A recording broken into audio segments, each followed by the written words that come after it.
long wait. College football's postseason has finally arrived. Welcome to Tampa, Florida.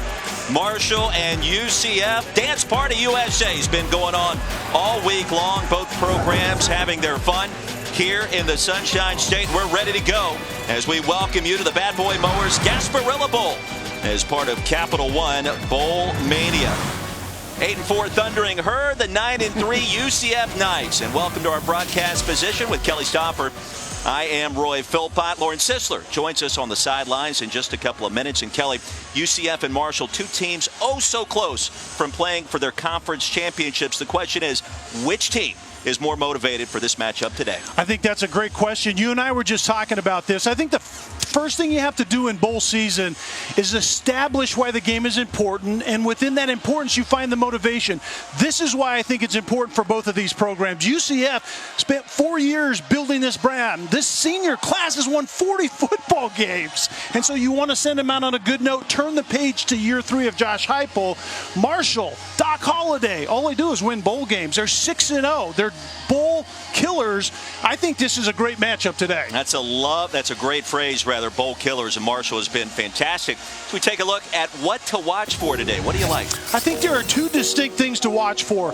Quarterback Dillon Gabriel, when this team wins, he takes care of the football and throws touchdown passes. 0 INTs in 9 wins, 7 interceptions in the 3 really close losses. And Marshall, on the other hand, if they can run the football effectively, they're 7-1 when they rush for 170 yards or more. That's the order of this day. And for Dillon Gabriel and Brendan Knox, a lot of great football still ahead of them. Gabriel just a freshman, Knox just a sophomore.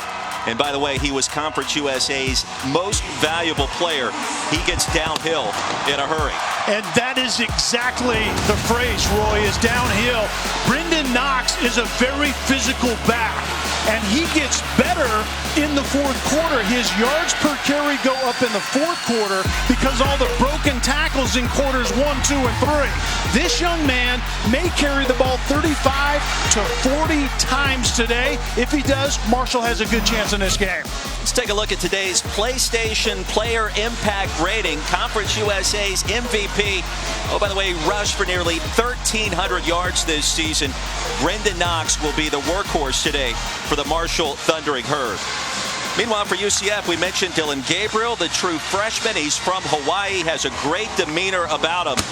One of the top passers in the country, threw for over 10,000 yards in his high school career.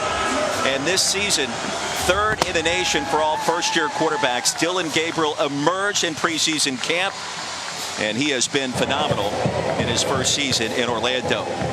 And for more on Dillon Gabriel and his fantastic start to his collegiate career, we check in with Lauren Sisler.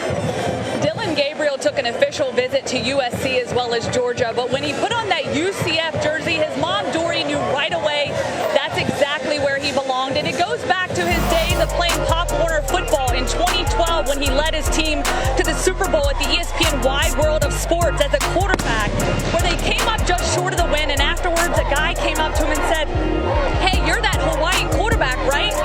You're going to be all right, kid." And you know, there was a lot of truth in that statement, because now here we are 7 years later, and Dillon is about to start in his first bowl game on ESPN with his family here in attendance. And guys, I'd say as a quarterback and as a young man, he's all right.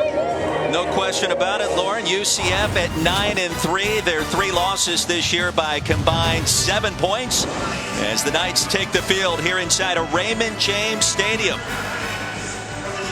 Marshall, out of Conference USA, an 8-win program. They've been phenomenal. The Thundering Herd looking for their 7th bowl victory in a row.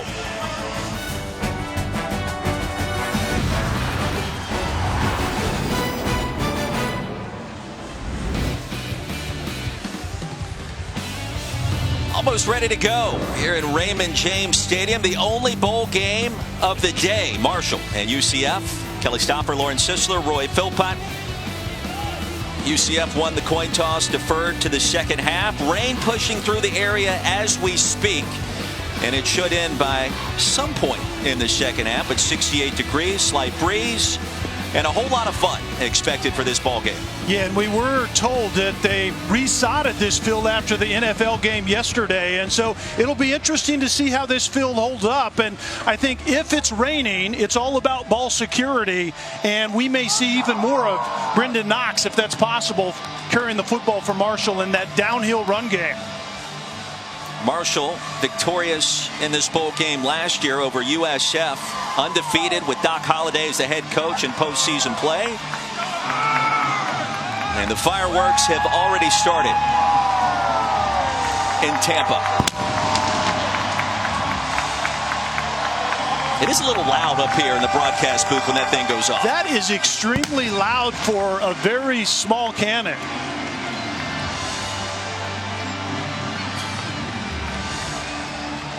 I wonder if they got that off that pirate ship over there. Daniel Obarski set to kick things off for UCF. Papelon and McDaniel back deep to receive for the Thundering Herd. Who wants it more? We're about to find out. Papelon. Stacked up, driven down short of the 20. Marshall will take over there for its first possession.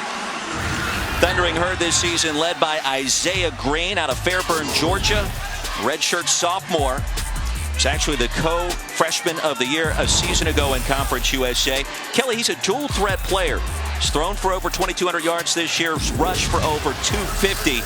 And he's going to have to be effective on the ground today to give Marshall an opportunity.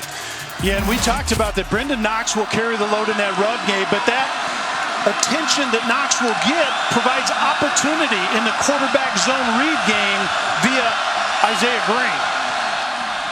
Knox, first play from scrimmage, no real estate there. He's driven down quickly by Randy Charlton.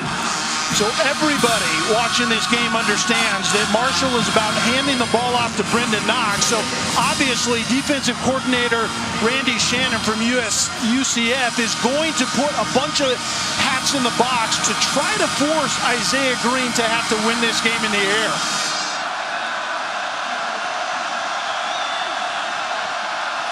After a gain of 1. Green to the air, looking deep for Willie Johnson, and it's incomplete. So we take a look the first time at our impact players. Well, we've already talked about this a couple of times. For Marshall, it's running back Brendan Knox that gets better as the game goes along. Volume touches out of that young man today. And then the emotional leader, the linebacker, Nate Evans. You sometimes have to manufacture your own emotion in games like this. Find that motivation. For UCF, Nate Evans is that guy. Think about the nights they've played in some big bowl games the last 2 years. Beating Auburn, losing to LSU a year ago out in the desert. How motivated are they today against Marshall? Green on third down. Pass is going to be intercepted. Picked off by Richie Grant, and there he goes.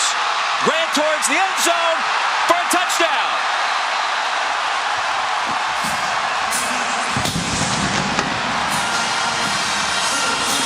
A disastrous start for Marshall. Isaiah Green makes a great read, goes through his progression, gets to the right guy, and this is where you see that slippery ball early. That ball gets through the hands of the receiver, and Richie Grant ends up catching the ball. And ironically, Richie Grant had 6 interceptions a year ago. As a starting free safety, had none until that pick 6 that you just saw right there. Obi Obialo was the intended receiver. It went right through his mitts. They'll have one more look at this to see if he actually snuck across the goal line before stepping out of bounds. And Obialo is that receiver that Marshall was wanting to get healthy again, because they don't really have a playmaker on the outside. They get most of their pass production out of that tight end position. It's hard to see Richie Grant's feet, but certainly he reaches the ball across the pylon, but right there's that right foot in. I think this is good. I think by that time, Richie Grant has reached the ball into the end zone. Dennis Lipsky, our replay official. The Bad Boy Mowers Gasparilla Bowl. Mike Cannon is our referee, leading a Big Ten officiating crew, and Mike actually officiated the national championship game a season ago. It's got to be indisputable video evidence to overturn it. Nothing we see there suggests this will not stand. No, and disastrous start indeed. Isaiah Green has been working on the pass game side of what he does at the quarterback position for Marshall, and ended the year struggling to some extent, and we saw it right there. Knights strike first. And what did Tim Cramsey, the offensive play caller for Doc Holliday, tell us yesterday? We don't turn it over, we're going to have a great chance in this one. Marshall entered this game as the largest underdog in postseason play in college football this year. Not a good start.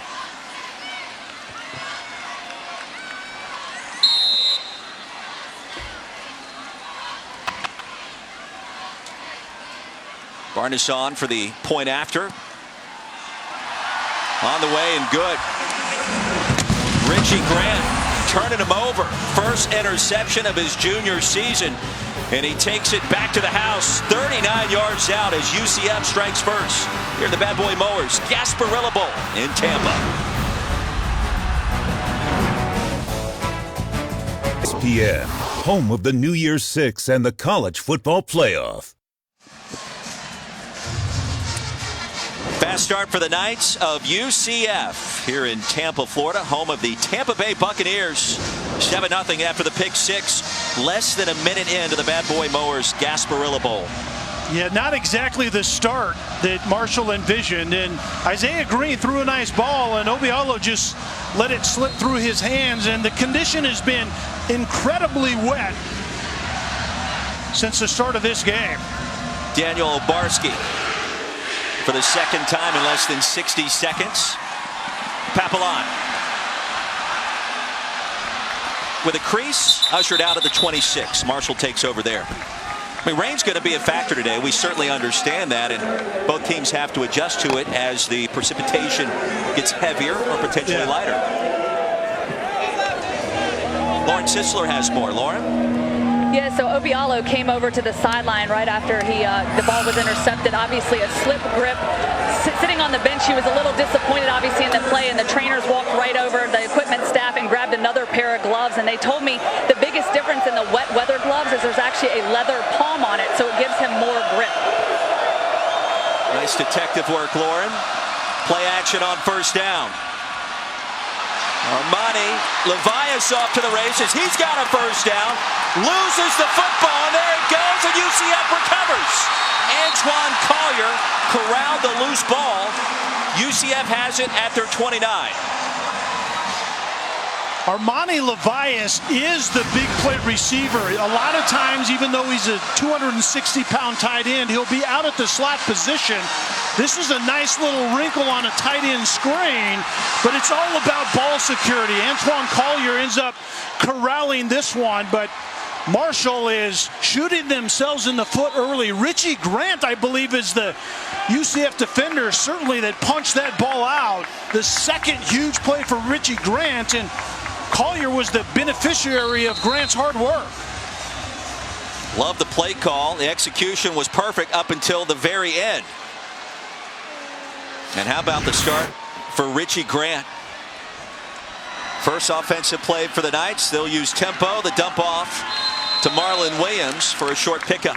You were talking about the precipitation. It's all about the feel of the ball for all of the players. It's not really about footing yet, but it is obviously about the feel of the football. I love it when you talk weather in our broadcast. Anytime I get you talking Stormy. like that. All right, Stormy. It's fantastic. Here we go. Second down handoff. Gain of 2 yards. It'll bring up third down for the Knights. Omari Cobb with a tackle. It's for UCF. Their scheme is the pace in which they play. They spread the field and they go extremely fast. Here it is 2 seconds later. Williams has it. And he has the Knights first down into plus territory. A good example of the tempo right there. Williams was completely uncovered out to the left. The defense has to stay home, get the call, and then identify the personnel and then carry out your assignment. Tall order. Movement by the right tackle. That was Jake Brown. Ball start. Offense. Number number 77. 5-yard penalty, first down. Here, Roy, Chris Jackson, the really good cover corner for Marshall, told us that there's an adjustment period when you play a team that goes this fast. You have to get that panic feeling out of the pit of your stomach so you can settle in and just play football. Marshall needs to do that quickly. How fast did the Knights go? We asked Dylan Gabriel about that yesterday as McCray picks up a couple. And he said, before the previous play ends, I look towards the sidelines, and the coaches are already signaling the next play before the old play is over. And Gabriel's number is so impressive. As a first-year guy, he's going to be sacked, and he'll lose 3 yards to bring up third down and long. Kobe Cumberlander got there for his 4th sack of the year. And so now UCF will back off a little bit. They still stay spread, and they will get to the line of scrimmage, but they don't necessarily hurry up on third and long. Knights playing without the services of Gabe Davis, their leading wide receiver, and Adrian Killens, one of the fastest players in college football, as both guys elected to focus their energy on the NFL. We'll see if that impacts the Knights' offense. 4th down coming up. Otis Anderson, the intended receiver, and Gabriel, too much mustard on that one. And there's the template for stopping this offense. You have to force a negative play, and you funnel Dylan Gabriel to third and long, and then they back off a little bit. The defense has a chance to take a breath, and then you just need one play to get off the field, and there it was right there. You saw Talik Keaton, one of the top return men in Conference USA this year. All league in that category. And a diving grab. It'll be 1st and 10 at the 22 as we take a look at today's holiday highlights, brought to you by Macy's. The turnover, the interception, and the pick 6 by Richie Grant. Yeah, these holiday highlights sponsored by Macy's actually goes on the naughty list as well. An early disastrous start for Marshall, although Marshall's defense just bowed up and got the ball back. So at the very least, UCF did not get points off of this second turnover. Doc Holliday, year 10 in Huntington, West Virginia. Energetic, positive. That could have been a big gainer. Looking for Xavier Gaines, another tight end. And actually Armani Levias was springing open there for a moment. And so that's how Marshall plays offensively, Roy. In the pass game in particular, there aren't a lot of guys outside that scare anybody. They're very young and talented, but also banged up at the wide receiver position. So the pass game opportunities come at the tight end position, typically on the move in the slot. Levias in motion. Green will keep it. And shoved down hard after a short pickup by Antoine Collier. Well, Levias went in motion to block somebody. He went out there and threw a shoe duster when he should be blocking for his quarterback. Just a single corner out wide after Isaiah Green kept the football, and Levias just whiffed on his blocking assignment. 6'4", 260. He's not really a tight end very often in terms of where he lines up in the formation. 3rd and 9. Knights bring 4. Green will be flush. Somehow stays alive and flings it out of bounds. 3 and out, forced by the UCF defense. Kalia Davis applying that pressure that time, Kelly. And what Isaiah Green is going to understand is when he wants to leave the pocket, there is speed on the edge for UCF that Marshall hasn't seen a lot this year. And you could see it right there. Davis ends up sealing the edge and prevents Green from getting outside and extending that play. And Green, wearing green, was trying to dig the green out of his helmet that time. A lot of it. Marlon Williams right off the shoulder pads, lost the handle. And the wet ball has been an enormous factor in the early going for both sides. Let's see who recovered it. I believe the Knights did. After a 42-yard punt. A flag on the sideline near side.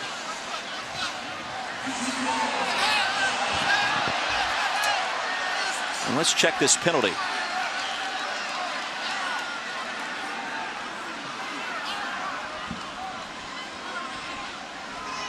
The result of the play was Central Florida recovered the fumble. It will be their ball, 1st and 10. We have a sideline warning on the Marshall bench. That's just a warning, no yardage penalty. Timeout. Jeremiah Jean-Baptiste made the fumble recovery for UCF. A lot happening in the early going here in Tampa.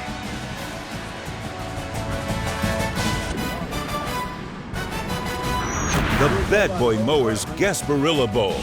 Brought to you by Bad Boy Mowers. Mow with an attitude. And State Farm. Talk to an agent today at 800-STATE-FARM.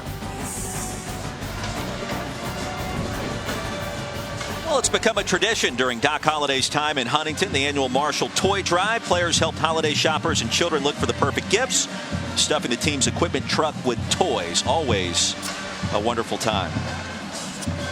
Take a look at our impact players for UCF on offense. Otis Anderson, I think, is going to have a bigger role because you mentioned that Adrian Killens is not playing in this game, declared for the NFL draft. And Chris Jackson is a true shutdown corner out wide. He wanted to be matched up on Gabe Davis, the other star for UCF offensively, who also declared for the NFL draft. So Chris Jackson will be man-to-man press coverage outside a ton today. Rain coming down in Tampa. Anderson on cue. Will pick up 6, maybe 7. As he dives out of bounds, crossing the 40-yard line. Marquise Couch with the tackle. And they're going to give him all the way up to the 43. 2nd and 2. Anderson stopped short. 3rd down and 1. Nazeeh Johnson got there in time. So the key to break the rhythm of this speed offense is to create some type of negative play. You disrupt the rhythm that way. Anderson again, the stutter step, and a 1st down. Stop to the 48. The drive continues. And with Adrian Killens out, Otis Anderson, who we were told might be the best all-around player on a really talented offense, probably sees a lot more in the way of touches today. Yeah, the junior from Jacksonville has had the hot hand early. Springs free here. Anderson far side. Plenty of real estate, a punishing finish. Stopped to the 26 by Stephen Gilmore. UCF suddenly in business. And Gabriel, the quarterback, is already looking to the sideline that you talked about. Before Otis Anderson was actually on the ground, Dylan Gabriel already had the next play.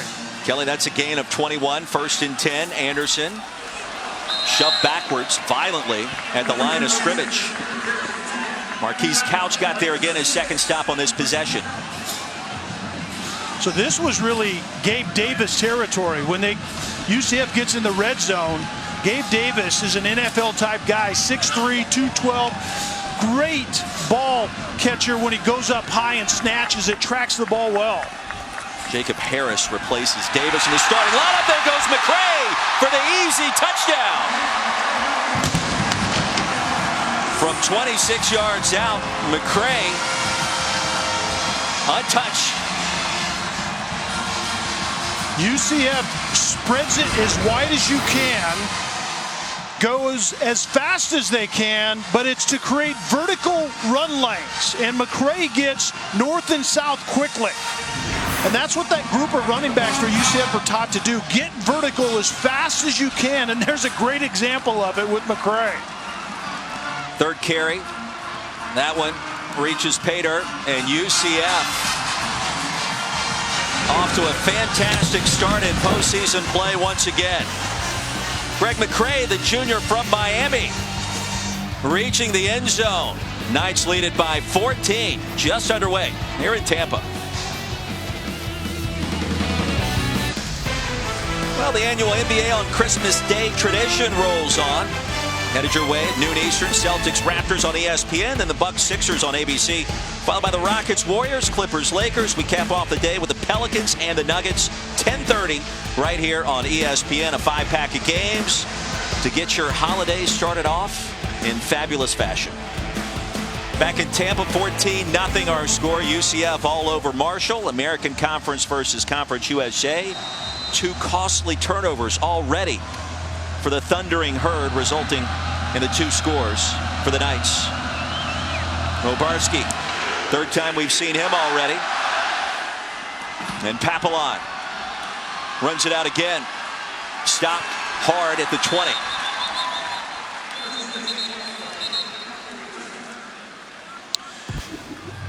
Let's do this, Roy. Let's take a look back with our Bad Boy Mowers drive recap. Kelly, if a little Otis Anderson is good, more is better. 26 yards here to put UCF in position before Greg McCray takes over, scoring his 7th touchdown of the season, essentially untouched. UCF's offense, when the tempo's rolling, a lot of fun to watch. And depth at that running back position. Adrian Killens isn't playing today, but they still have 3 or 4 deep with speed and athleticism. That was fun. Here's Knox. Slid in safely short of the 25. Short gain, stopped by Aaron Robinson. And because of the slow start that Marshall has gotten off to offensively, we haven't seen enough of Brendan Knox. MVP of Conference USA, and he's going to have to be that volume toucher, but in order for Knox to get a bunch of touches today, they have to be efficient up front, and they have to stay in this football game. Love what Doc Holliday said about Brendan Knox yesterday. He does everything right in all walks of life. On the field, off the field, in the classroom.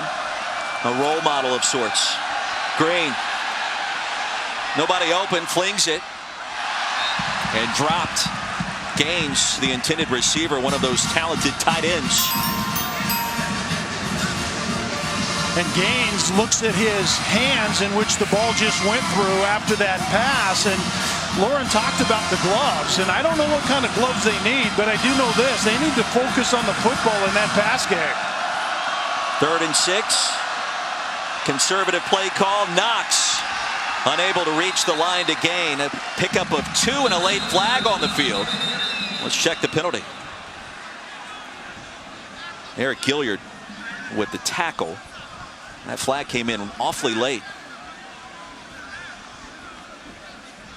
Doc Holliday, the former West Virginia linebacker. After the play's over, unsportsmanlike conduct, defense, number 7. 15-yard penalty from the end of the run. Automatic first down. Kenny Tunier, the guilty That is party number that time. 7. First unsportsmanlike conduct penalty of the game. And Roy, if there is any chink in the armor of UFC, they're heavily penalized. 125th in the country at penalties, and Marshall will take anything to move the sticks right now offensively. Circle that play. Let's see. Yeah, exactly. If that serves as a momentum shifter. You never really know what gets an offense going. Marshall needed that one in the worst way on first down. Play action. They'll dump it off to the tight end. This time it's Gaines. And that play executed perfectly. Eric Mitchell ushered him out of bounds.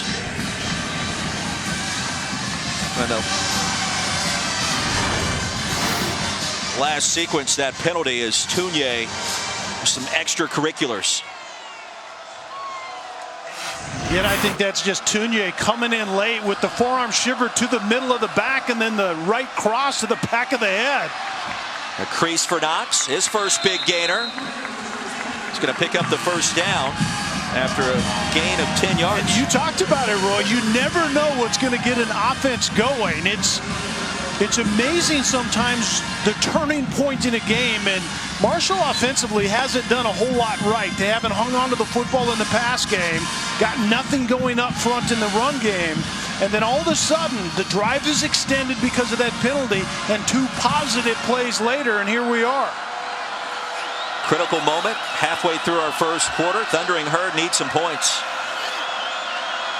Now in plus territory. They'll swing it back, and that could be considered a lateral, and this may be a UCF touchdown. Tremont Morris-Brash picked it up, and I think they're going to give him 6.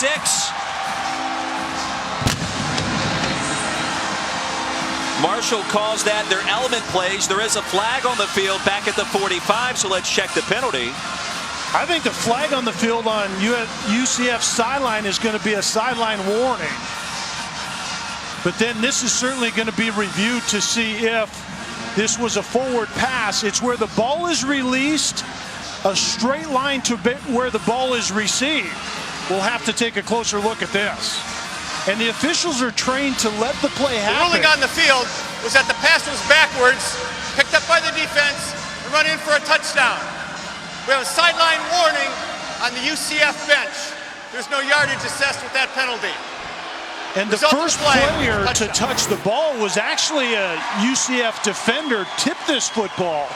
So it's where the ball is released to where the ball is initially. And then you need indisputable video evidence. That ball to me actually looked like it could be considered a forward pass, but is there enough to be indisputable? That's what the replay booth has to establish. Talik Keaton threw the pass. Essentially on the 45-yard line, and then it's tipped about on that same yard line. And right before the PAT, Marshall's going to call a timeout. It was close. And Marshall, Doc Holliday just wants a further look at this, and the replay booth Charge theoretically timeout. Marshall, they're first. Is so be a 30-second timeout. Every play. So the replay booth may have already seen what they needed to see and ruled on this. Is this a forward pass? Right behind the 45-yard line. And that ball, I think, was closer to the 45-yard line by about 5 inches by the time it was tipped by the defender.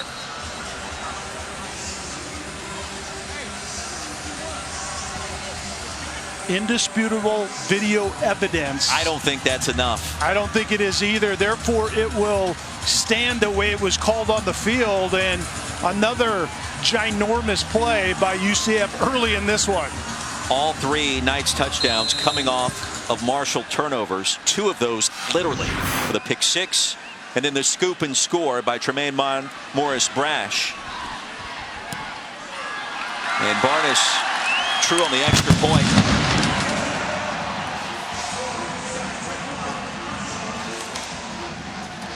Busy start here in Tampa as Bowl Mania rolls along, continuing tomorrow with the SoFi Hawaii Bowl. Hawaii and BYU square off at 8 Eastern, 3 Hawaiian on ESPN. And more bowl action on Thursday. Louisiana Tech in Miami and the Walk-Ons Independence Bowl. Later that night, Pitt and Eastern Michigan face off in the Quick Lane Bowl up in the Motor City. Capital One Bowl Mania, one of our favorite times of year. You always see something that you did not expect. And so far in this bowl game here in Tampa, we've seen, quite frankly, a lot. Well, and you talked about Marshall penetrating that 50-yard line and wanting to call one of their element plays as called by Tim Cramsey. Essentially a trick play, but he thinks the trick play doesn't really go into deep enough into the designed intention of the play. And just not well executed, to say the least, by Marshall right there. 8 minutes in. Knights in command. Fair catch called for by Papillon. Marshall will have it at the 25. So back to the drawing board for Doc Holliday and Tim Cramsey. They've got some work to do after 3 early turnovers. Have set the table quite nicely for the Knights out of the American. Yeah, I mean, there's the story. 3 turnovers and 14 points for UCF. And UCF doesn't need any help to get out of the gate quickly. They avalanche in terms of points teams in the first 3 quarters and let off the gas a little bit in the 4th quarter. But Josh Heupel's team doesn't need a whole lot of help to score points.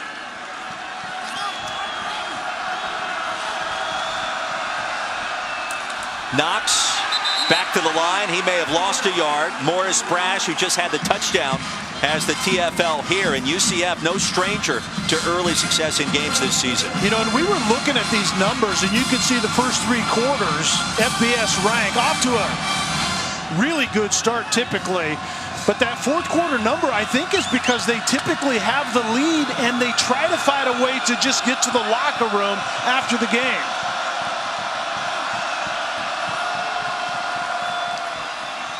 Knox corralled, bottled up. He'll get back to the original line of scrimmage, maybe 1 more yard. It'll bring up 3rd down and 9. Eric Gilliard led a host of night defenders. Yeah, UCF is very athletic defensively. And so you would typically say, let's just line up, get downhill and be physical. But right now, Marshall's offensive line isn't really containing that defensive front 6 or 7 for UCF very well.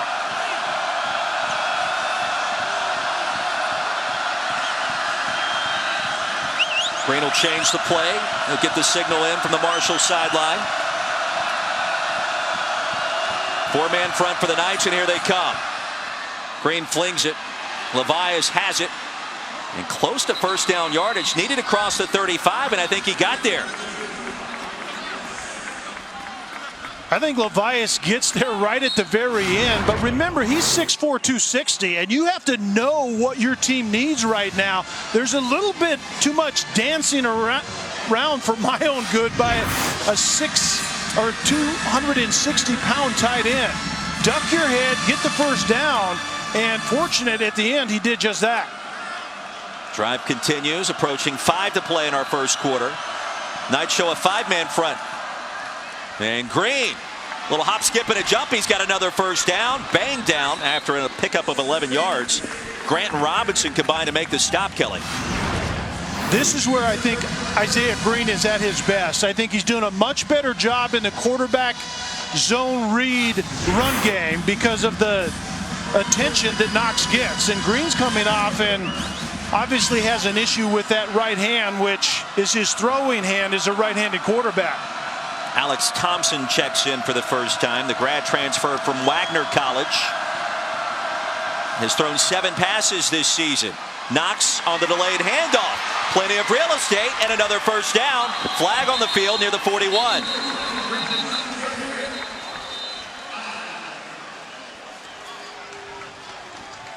Knox rumbles for a gain of 19. Let's check the penalty. I think this is going to be a spot foul holding on a wide receiver. Offense, number 15. 10-yard penalty from the spot of the foul.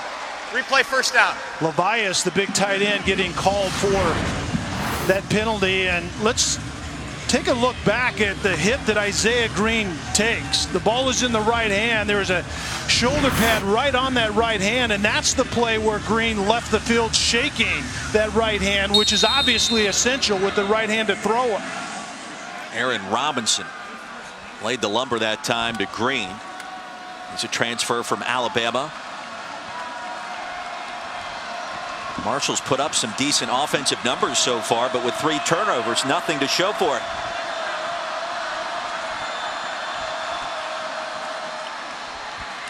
So after the penalty on 1st and 9, a gain of 2, Nate Evans, the tackle of Knox. So Thompson has gone through a couple of injury-prone seasons. Mentioned the transfer from Wagner College, had shoulder surgery after arriving at Marshall. Second time we've seen him for the Thundering Herd this year. Yeah, and Thompson comes off and Isaiah Green back on. And we'll just have to keep an eye on that right hand to see how. Actually, it's Xavier Gaines as the Wildcat quarterback. And he's going to throw it. Gaines eludes one defender. And he's going to lose a couple of yards. So Xavier Gaines arrived at Marshall as a quarterback, shifted over to tight end. We were alerted to the fact that he could throw it some in this game, and they tried to get him in the air there. Yeah, and I've seen him do it. He'll play slot receiver, running back. Wildcat quarterback is now Alex Thompson comes back in. But you will see Gaines about anywhere on the football field. That right arm being tended to by the Marshall trainers. It's Isaiah Green, the redshirt sophomore, off the field. And sometimes when you take a hit on that arm, especially the hand, it extends clear up into the forearm and elbow. Number 8. And in this case, it's his throwing 10-yard arm. penalty, So that results in a first down. Vital to keep an eye on. Penalty against UCF on 3rd down will result in a first down for Marshall. Mike Cannon kind of snuck that one in on us.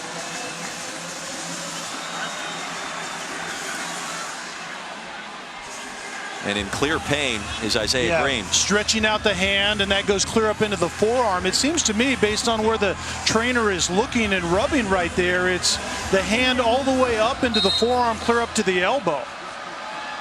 And for clarification purposes, defensive holding was the penalty, resulting in the automatic first down. So from the 41, handoff to Knox. Aaron Robinson ready and waiting. Ushered him down quickly for no gain. Well, Nate Evans, the emotional linebacker for UCF, bounces Knox outside, and that's not Knox's strong suit. You want Knox to plant a foot and get downhill as quickly as possible, and then it's yards after contact for Knox, which I think is his strong suit. Generous spot, that's 1 yard on the last play. Under 3 to go in our first quarter. Here at the Bad Boy Mowers Gasparilla Bowl in Tampa. Only bowl game of the afternoon and of the day, in fact, as Knox rumbles ahead. It'll be 3rd and medium as Nate Evans made the stop. Well, Roy, you talked about Alex Thompson. He had 2 years of starting at Wagner, and then he transfers as a grad transfer into Marshall, and he had a shoulder issue that flared up in training camp last year. That's how Isaiah Green ended up winning the starting job. And then Green gets nicked up during last season. Thompson comes in, and then Green finished the year. 4 wide. On 3rd down. Off the back foot is Thompson. Obialo looks to have made a diving reception, and he did. So his first catch, working against Amari Maxwell, will gain 11 yards, and the drive continues. Incredibly well done on the back shoulder throw, or really it's more break on the throw. When Obialo sees the ball in the air, he plants his foot and comes back for it. 4th game of the season for Obialo. Thompson, the quarterback keeper, absorbed a vicious hit crossing the 25 by Antoine Collier. That's where you see the difference between Thompson and Isaiah Green. Isaiah Green has a little bit of giddy up in his step when he keeps the ball on that quarterback zone read game that goes so well as a complement to Brendan Knox taking it downhill. Green walking away from the training staff. 2nd and 9 coming up for the Thundering Herd. We've actually outgained UCF so far in the first quarter, but yet trail by 21. Obialo again, backpedaling. That's another first down. And another back shoulder throw. Great timing between Alex Thompson and Obialo.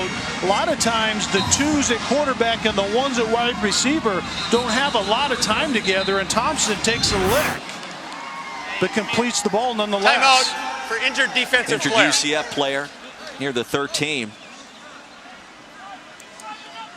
Injury timeout has been called. With Isaiah Green, sometimes it's the shock of the hit kind of wearing off to some extent in that throwing arm, and maybe that's what we'll see out of Isaiah Green. The trainer is no longer working on him. What if Thompson directs a scoring drive here? Then what do you do? I think you stay with the hot hand, but Thompson looks like he's enjoying this moment nonetheless.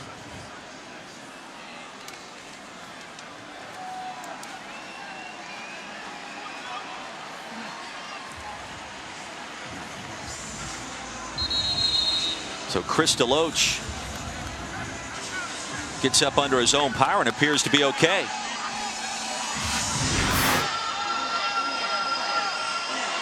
I can't really explain that. What did we just see right there? He seemed to be favoring that right wing. You could, I guess, theorize that it was some type of a stinger on that side, and it finally got the best of him. I'm not sure.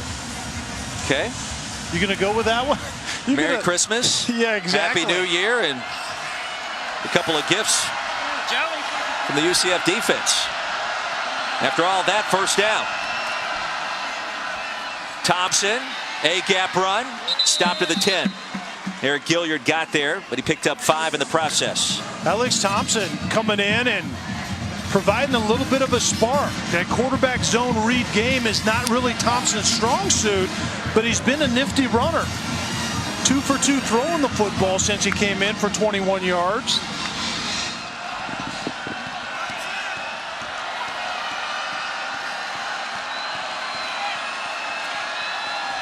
Levias in motion. Thompson the keeper.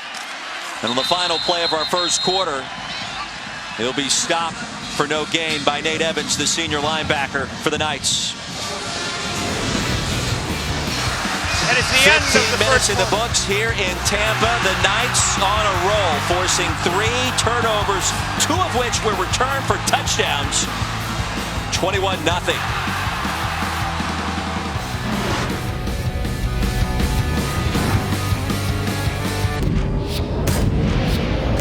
ESPN, home of the college football playoff. Back at the Bad Boy Mowers Gasparilla Bowl as part of Capital One Bowl Mania. Mow with an attitude. Indeed. Because why not?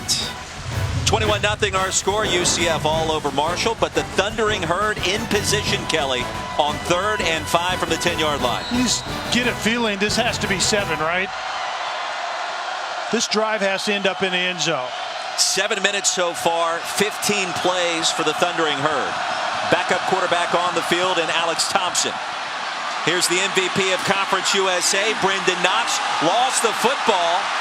It's still loose, and could it be turnover number 4? Antoine Collier comes up with the pill, and they're going to say it's Knights football.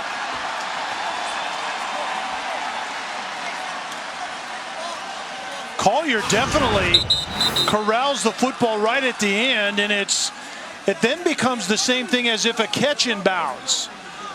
The result of the play on the field is that a fumble First recovered question by the is defense. Knox's Timeout for an left knee injured down player. before the ball's out? And then the second question is, does Collier actually get the ball before he goes out of bounds? We haven't seen the knee and the ball together. But at the end of this scrum, Collier ends up with a football and apparently in bounds. Yeah, that ball, I think, is on its way out before the left knee of Brendan Knox touched the ground.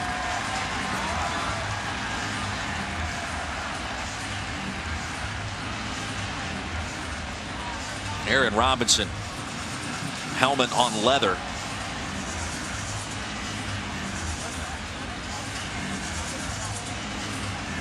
Now, the rain certainly has been a factor. One team has adjusted quite well to it. The other has not. I see nothing there to overturn the call on the field, which is also important in these sequences. I think the interesting thing here, too, is Aaron Robinson, 31, I believe leads with the crown of his helmet on the football, which would be interesting because the replay booth can also initiate targeting penalties. But nonetheless, Brendan Knox, poor ball security, and apparently Antoine Collier has another turnover for UCF. Replay official Dennis Lipsky. He has been very busy in our first 15 minutes and 10 seconds. Timeout on the field. UCF leading Marshall 21-0 here in Tampa. Back with more after this. UCF leading Marshall during that last break.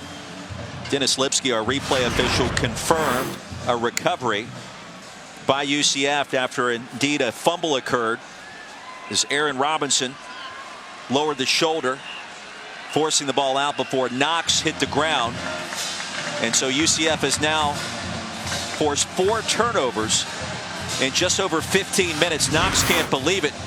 Little surprise, Kelly, to your point, that a targeting call was not initiated because there was clearly launching, lowering of the head, and some pretty brutal contact by Aaron Robinson, who dislodged that football. I completely agree with that.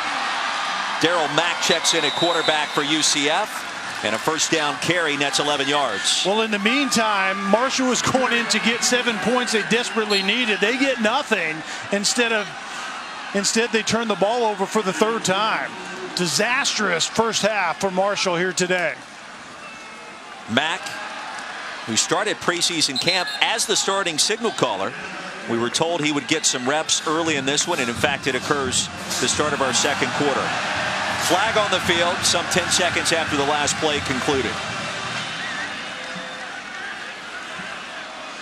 Kelly, this was supposed to be Darryl Mack's team in his year after winning the MVP honors last year in the American Athletic Conference Championship game.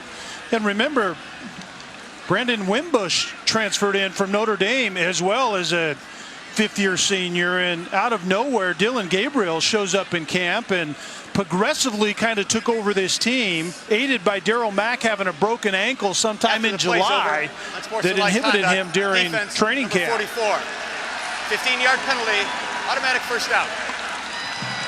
That's number 44's first unsportsmanlike conduct penalty of the game. The guilty party, costing Marshall 15 yards.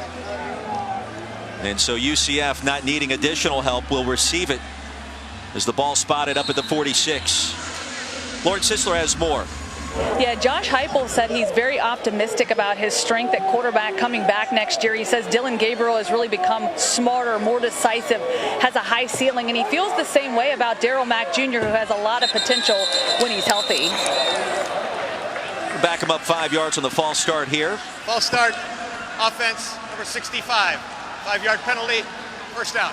Schneider. I have one for you, Lauren. What if Milton McKenzie actually comes back and is able to play football again? Then what happens to that what happens to that quarterback room then? That will be interesting to see. Yeah, a question I've been asking myself as well. Mackenzie Milton is supposed to be going to get the brace off in January, so his prognosis for his football career becomes maybe a little bit more clear as we get closer to that date in January. Nixon with the catch and a short gain on first down. Trey Nixon's probably thinking of this game. AK's out. No Gabe Davis. I'm going to catch probably 15 passes, and yet that's his first grab. As Bentavious Thompson barrels ahead. And he'll pick up another UCF first down. And I think that's exactly right. I think the downhill vertical run game, as UCF goes fast and spreads it out, has been the order of the day thus far. Play action for Mack. Off the back foot, incomplete. That pass sailed on him, looking for Nixon on the crosser. And that's the difference, I think, between Darryl Mack and Dylan Gabriel. Dylan Gabriel is a very, very precise passer.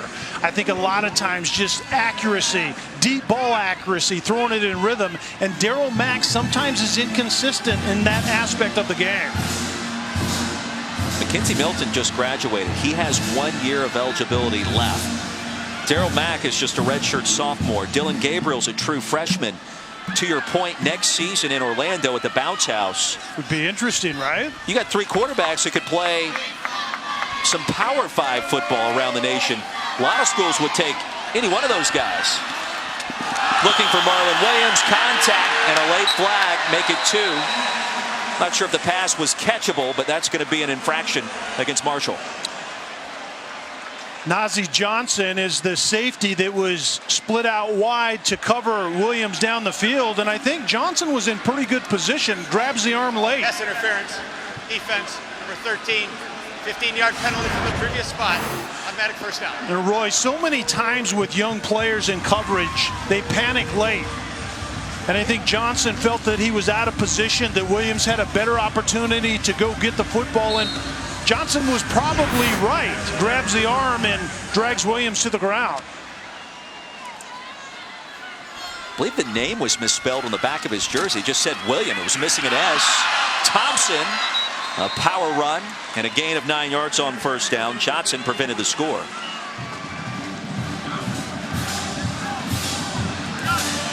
Here comes that pace. Incomplete. A lot of traffic there looking for Nixon. So with that pace and the RPO game that we just saw right there, you basically have to play press man-to-man coverage a ton. And that in order to get enough hats in the box to defend that vertical run game. 3rd and short, Thompson. Plenty of real estate. An empty move towards the end zone. A flag on the field. And this one likely coming back. Holding against the Knights. Holding, offense, number 61. 10-yard penalty from the previous spot, 3rd down. Parker Boudreaux, the transfer from Notre Dame. Tavante Beckett gets through in a heartbeat right in the middle of your screen. Boudreaux ends up just grabbing him, which was probably the thing to do right there. You have to hog tie the guy. It was the quick move inside by Beckett, and Boudreaux ends up dragging him to the ground. If you're just tuning in, 4 turnovers by Marshall, the story so far.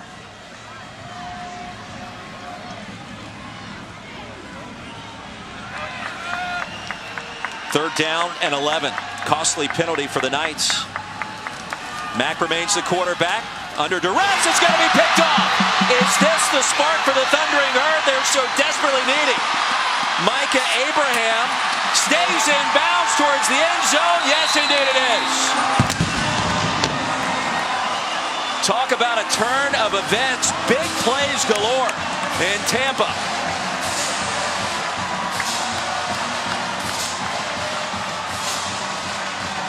Well, without a doubt, Marshall needed some type of big play to give themselves hope, and that was it. Micah Abraham intercepts this football that has to come out quickly because of the blitz look up inside. And Hodge was getting after the quarterback Mack, and then the ball is left short and a little bit inside, and Abraham takes it to the house. Warrosser on for the extra point, splits the pipes, and the first interception of Micah Abraham's young career. How about an 80-yard pick six to put his team right back in the mix? Here are the Bad Boy Mowers Gasparilla Bowl. Marshall on the scoreboard. We got a brand new game here in the Sunshine State.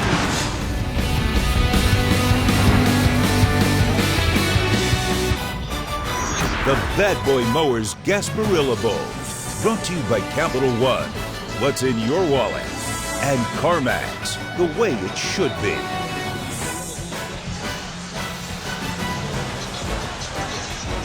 Well, on Friday, Marshall players participated in the On Bikes player bicycle build at Curtis Hickson Park. The event provides bikes for underprivileged children here in the Tampa area. One of the great sights of bowl season around the country, Kelly, giving back and the charitable contributions for all of these bowl teams and these bowl games. Tremendous. Kelly Stoffer, Lauren Sisler, Roy Philpott, turnovers galore. 5, in fact, already between these two teams. 21-7 our score. It's a fair catch is called for by Marlon Williams back at his 2-yard line. Well, Roy, Marshall had UCF in 3rd and 11 and a pass down. They're going to slide away from Darius Hodge on the in man on the line of scrimmage. So Mack knows he needs to get rid of the football because Hodge isn't going to be blocked, and Micah Abraham benefits from all of that. Mack leaves it a little bit inside. Abraham's there on the tight coverage, but the pressure leads to an errant throw, leads to a really, really needed big play for Marshall. And how about Abraham? One of 30 players on this Marshall roster from the state of Florida. Where's he from? Tampa. Off the carom. UCF pick up a first down. Trey Nixon bobbled it. Marlon Williams caught it. That'll move the sticks. You don't see that every day. Gain of 20 yards on first down. Dylan Gabriel back in at quarterback off of play action. Heaves one deep, looking for Nixon. Man-to-man coverage, contact. And the majority of that occurring out of bounds as Stephen Gilmore was in coverage, the brother of Stephon Gilmore for the Patriots.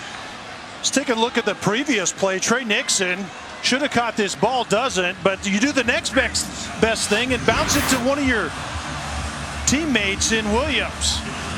That was pretty unique. It's been a game of hot potato in this first half at Raymond James Stadium. Otis Anderson, the spin move. 2 flags on the field. That's a first down. Sent out at the 42 in plus territory by Chris Jackson. This one appears to be coming back.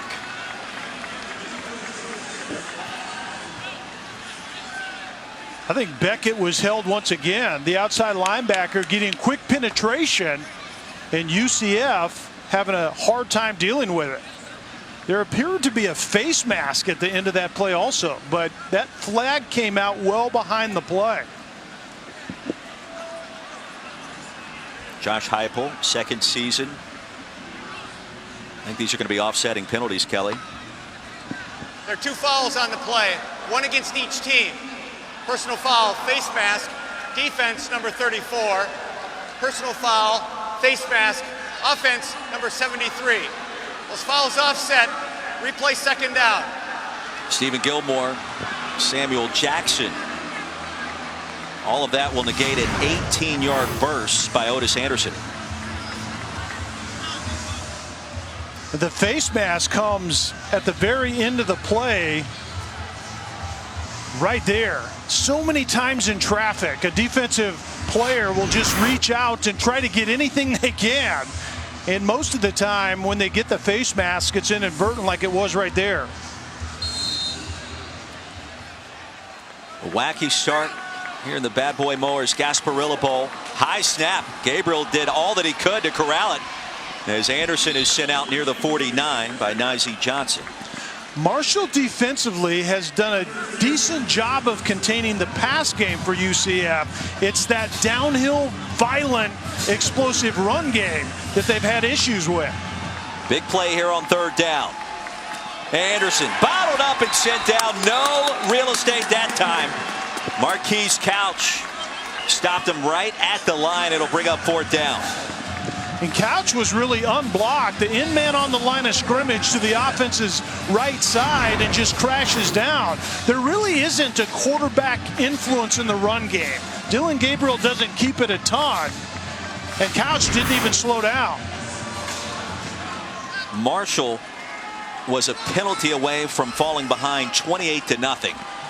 Now has a chance on this possession to make it a 1-possession game if the Thundering Herd can score. Fair catch by Keaton. Always risky on a day like this. Thundering Herd have it after a 39-yard punt. Less than 11 to go in our first half.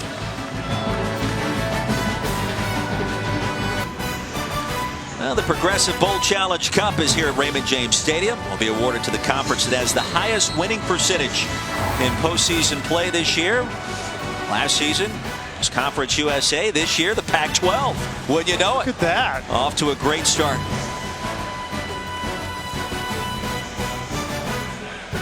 A lot of bowl games left to be played, of course. Yeah, that Pac-12 would be Chris Peterson in Washington putting the beat down on his former Boise State that was stunning. Broncos. Yeah, it was. We've seen Boise State up close a few times, and I expected more than that out of them in that setting.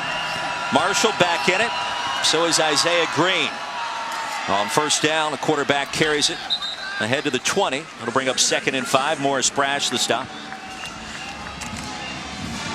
Marshall's offense hasn't exactly been competent in this one. 5 drives, an interception, fumble, punt, fumble, fumble. And then maybe that pick 6 by Micah Abraham will ignite the offensive side of the ball. He'll give him 6. Make it 7 to bring up 2nd down and 3. Play action for Green. Heaves one deep. Contact, no flag. Tate Gowan in coverage against Brock Thompson. Tate Gowan had great coverage on Brock Thompson, and I'm not exactly sure if Thompson was even stepped on. That might have been an acting job trying to get that pass interference late on that one. Not a lot of air under the football by Isaiah Green. He drove that one, but both quarterbacks haven't felt real comfortable in the pass game yet in terms of the feel of the football in their hand. On 3rd down, Green. Quick toss incomplete, looking for Levias. Poked away by Zamari Maxwell. And that's like a pass into the low post in basketball. Levias is 6'4", 260 pounds, more of a tight end body. Run a route, turn around, show your numbers to the quarterback, but you have to finish the play. And Levias just does not do it right there.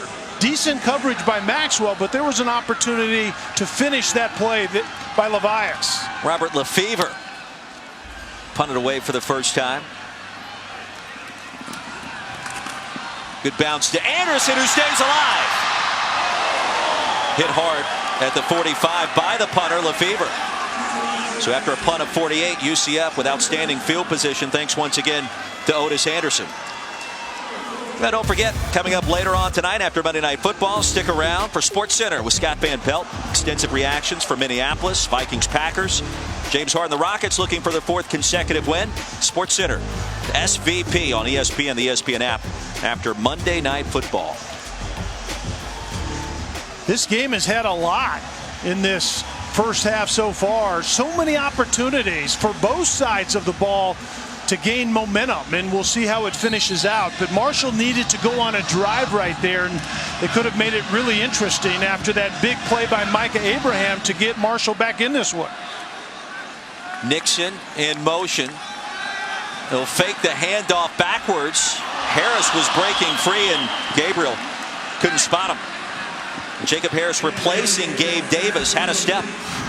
That took a long time to develop. A couple of play fakes, and ultimately Jacob Harris is to the left side running a deep, what's called a deep over route, which is simply a deeper crossing route, and just not an accurate throw by Gabriel.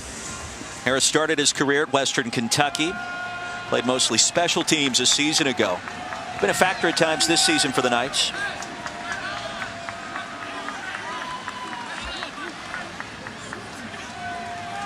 A 14-point game. Anderson brought down quickly. Stephen Gilmore. Well, his older brother's one of the top cover corners in the NFL with the New England Patriots. Gilmore, the younger version, isn't very big, but he packs a wallop. And you could see it on that play, listed at a $160 soaking wet, which he may be in this game, but sees the football out of the hand of the quarterback and blows it up. Big play here for the Thundering Herd on 3rd down, incomplete, looking for Marlon Williams. So back-to-back 3-and-outs, one for Marshall, the next for UCF, and the Thundering Herd will get it back. A really good series that time defensively for Marshall. Brad Lambert told us that the way that you have to defend this hurry-up offense is to get after the quarterback. Regardless of the bells and whistles and pace, it's all about Dillon Gabriel, and they made Dillon Gabriel uncomfortable on that drive. Osteen's punt. Fair caught by Keaton. Less than 10 to play in our first half. Marshall gets the football back after this.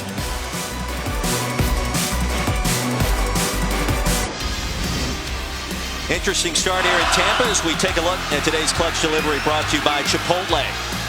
Well, it's a bunch of defenders scoring touchdowns, and the first one is Richie Grant off the carom, takes it into the end zone, and then it's Morris Brash, the scoop and score off the trick/element play by Marshall, and then it's Micah Abraham returns the favor on the pick six, a play that Marshall desperately needed. Where do we go from here? Only thing we haven't seen, an onside kick and a safety, and I get a sense that that's coming soon. Interesting start here at the Bad Boy Mowers Gasparilla Bowl. Play action. Isaiah Green remains on the field.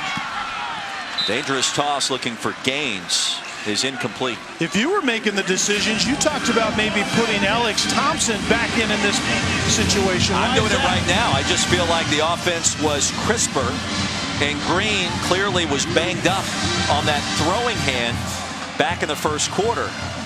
I'm imagining if this is another 3-and-out, they'll look towards Thompson again. I think you might be right. I think the problem for Marshall is there's next to nothing in the pass game, and they're not winning the war in the trenches in that run game either.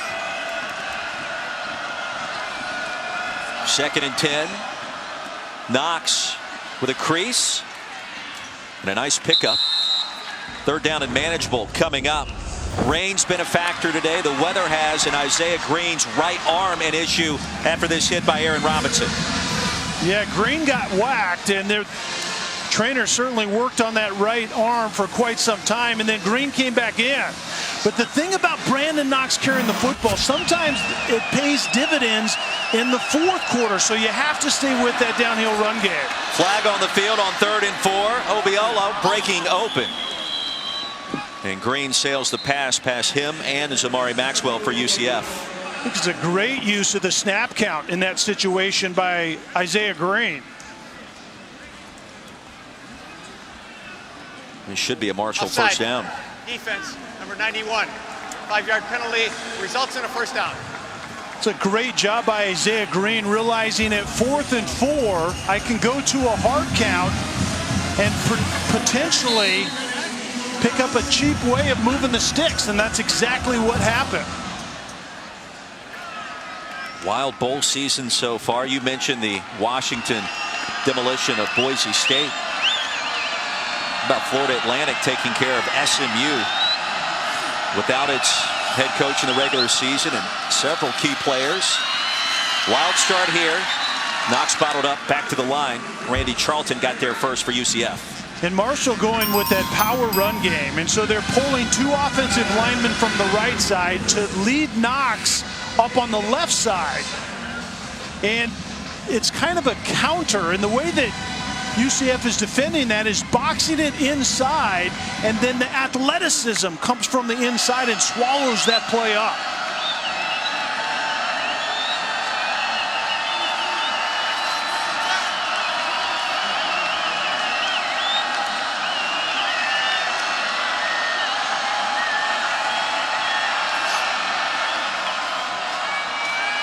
Green, pressure. Flings that one well out of bounds. We'll check the penalty flag. Randy Charlton had a fistful of jersey there as Green let the football go. Certainly a holding penalty, I think, will be called, but I also think Isaiah Green was still in the tackle box when he threw that football away, which is the second flag that just came out. Now, we do have some new technology to unveil in such a situation like this. Yeah, if you're outside the tackle box, you can throw the ball away past the line of scrimmage. Both on the offense. Holding, offense number 11. That penalty's declined. Intentional grounding, offense number 17. The penalty includes a loss of down, the spot of the foul, which is third down. Check the shaded area to confirm the actual tackle box here. Isaiah Green needs to escape that space to avoid the intentional grounding penalty. Unless there's an eligible receiver in the area, if Green would have gotten outside of that shaded area, then you can throw the ball away as long as it goes past the line of scrimmage, and none of that was present with Isaiah Green right there. I love that kind of support. It was almost virtual reality on the playing surface. 3rd and long after the penalty. Conservative play call as Knox will gain 2, maybe 3, and Nate Evans stiffed that one out from the get-go.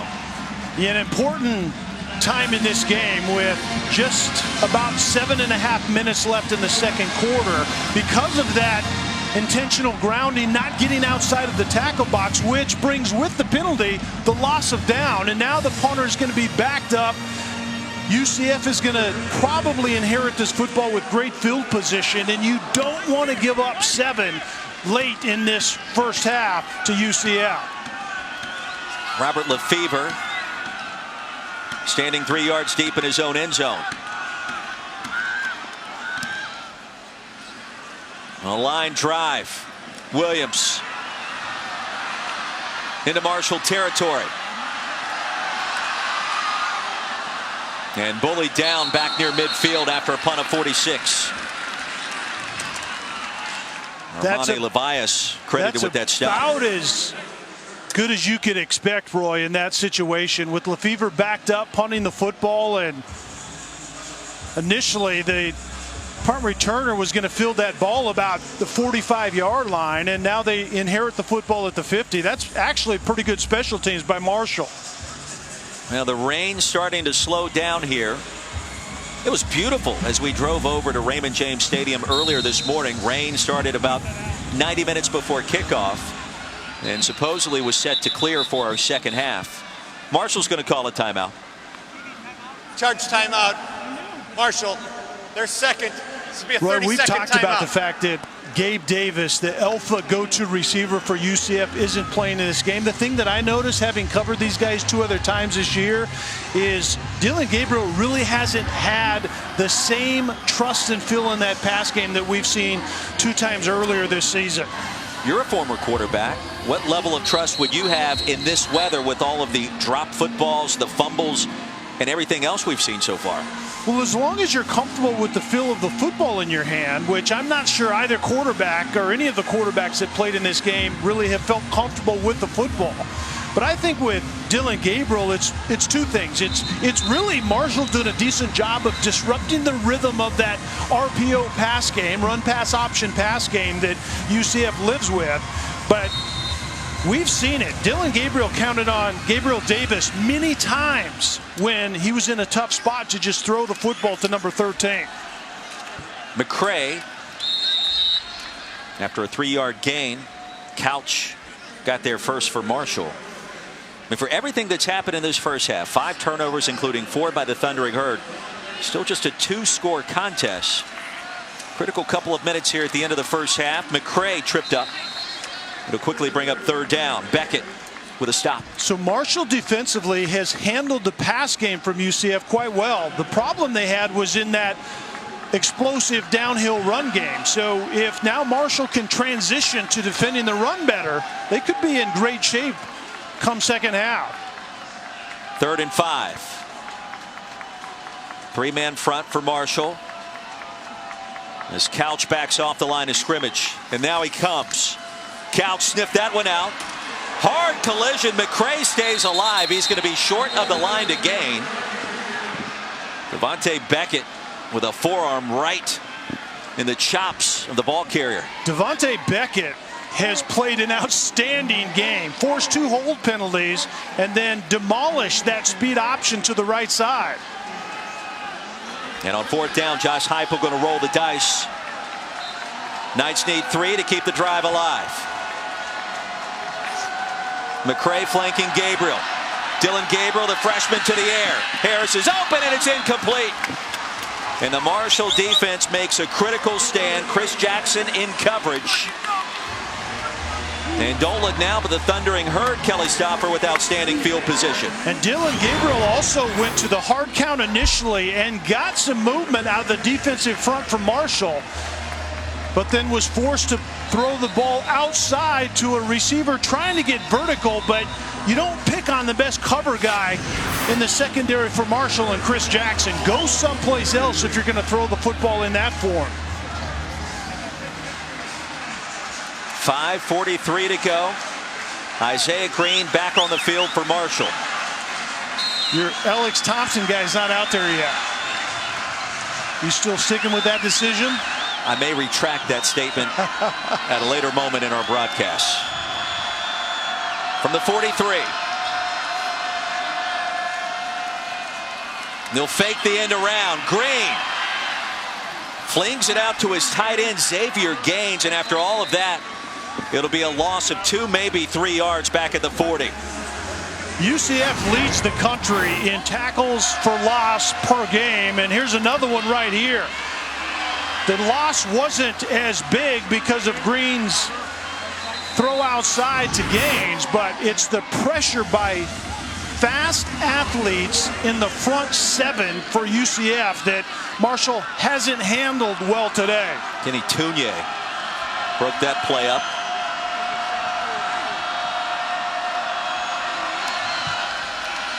Delayed give. Brendan Knox. No running room. Kenny Tunier again ready and waiting. The runs to the perimeter and delayed runs like that, delayed draw right there, I think you're playing right into the strength of UCF defensively. It's speed and athleticism that is having an effect on Marshall up front offensively. They're getting off blocks and getting after the football. No doubt about it.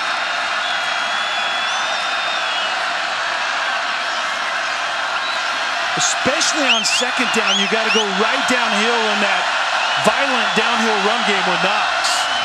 Here's Green. Pressure. Cross the middle. Caught. Short of the line to gain.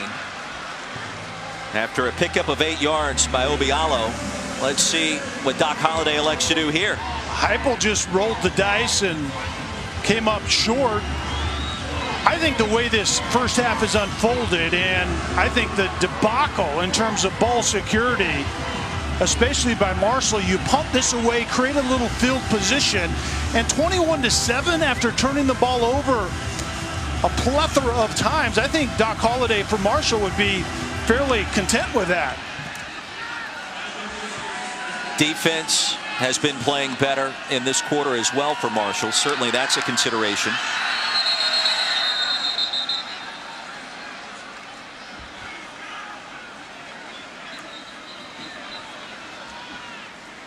Whistles everywhere. Let's see. Delay a game. Offense. 5-yard penalty. 4th down. So UCF stands to get this football back with somewhere around 3 minutes left, a shade over that with 3 timeouts. That's an eternity for a team that goes really, really fast anyway. 64 drives this season, resulting in points for UCF in less than 3 minutes. That's pretty fast. Robert Lefevre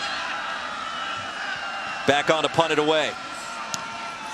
Marshall finishing second in the East Division of Conference USA this year.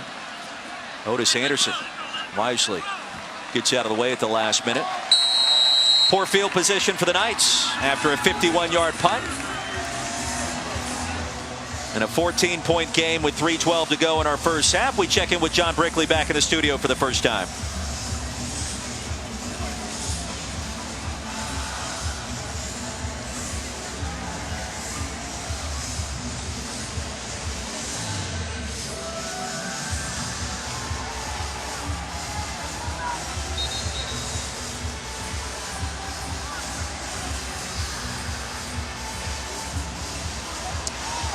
Brick, we love that. That sounds fantastic. You think they got us anything? I don't think so. Really? I don't think so. It's kind of rude of them, I think. John Brickley, Seton Hall's finest, manning the desk today. I always like to see that. First down, poor field position for the Knights. Hand off to Otis Anderson. He escapes to the 8-yard line, and that's it. So approaching 3 to play in the first half. If Marshall can force a 3-and-out here, it really changes the complexion of how these first 2 quarters have gone, as we have an injured player. Timeout for injured defensive Rodney player. Kroom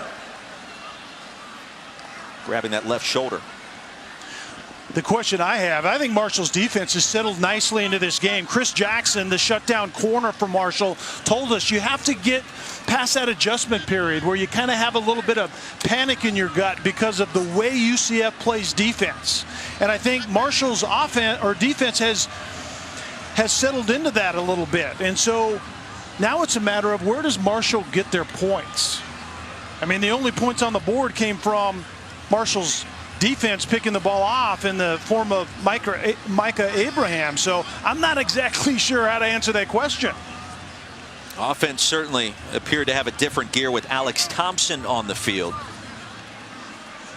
21-7 our score, less than 3 to play in the first half. Kelly Stauffer, Lauren Sisler, Roy Philpott. Here in Tampa, Florida, the sun trying to poke through the clouds here at the end of our first half. Really? 2 teams that have... Where do you see that? Over here off towards our left, right behind the big scoreboard, behind the pirate ship. Okay, I see a little bit. A little ray of sunshine coming down. Maybe we should say not as dark as it once was. I don't know that the sunshine is showing up yet. Next bowl game tomorrow. We're the only one of the day as we lead straight into Monday Night Football and Monday Night Countdown when we're done here in Tampa. Josh Heupel told us yesterday, hey, we've had great practices. We feel good about our preparation. Motivation has been there. Here's an opening. Bentavious Thompson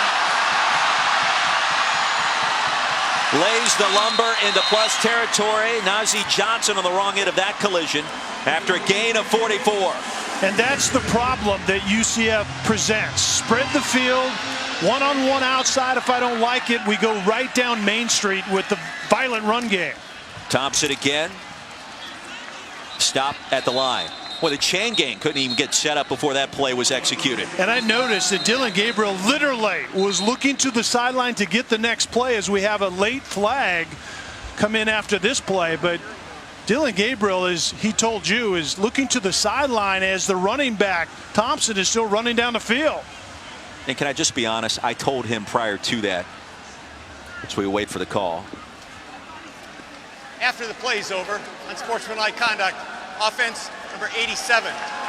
15-yard penalty from the end of the run will be second down. That's Jacob That is number Harris, 87's first unsportsmanlike conduct penalty of the game. who replaced Gabe Davis in the starting lineup for this Bad Boy Mowers Gasparilla Bowl. But the conversation, I looked at Dillon, I said, you realize our bosses love it when we tell stories on air.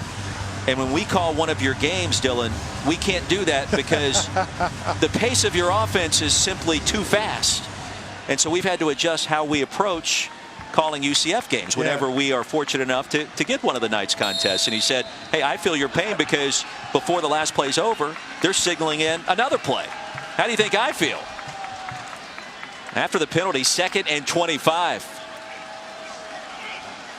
And an opening, McCray stays alive. McCray brought down right at the line of the game by Sam Burton. And on 1st and 25, making it 2nd and 25, he'll pick up the first down. So it's speed in space, and then it's the best look in terms of the play call. Vertical run versus one-on-one outside.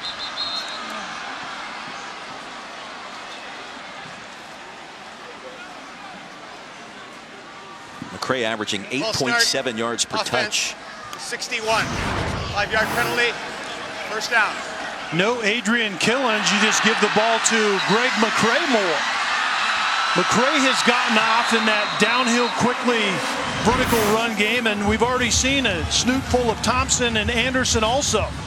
Not a shortage of playmakers in the backfield with Dillon Gabriel. They all kind of look alike, too. McCray, 5'10", 175. Otis Anderson, 5'11", 174. Thompson's more of a bruiser at $197. They all have plenty of speed. Speed, that's the key. Parker Boudreaux, the player that costed UCF 5 yards. Thompson. Nifty move back close to the original line. It'll be 2nd and 11 with Couch making the tackle.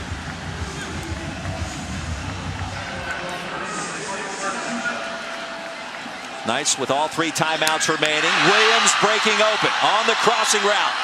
And the spin move will net another first down for the Knights. Johnson with the stop, 1:23 to go. And that RPO, off the play action and the slant in behind that defender that steps up. Gabriel directing traffic, flings it to Williams. Short pickup on first down.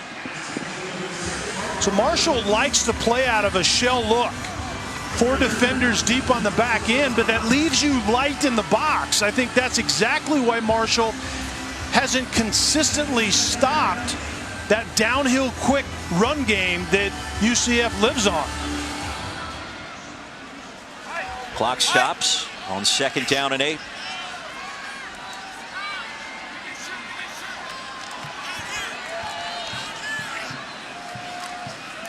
Gabriel, play action.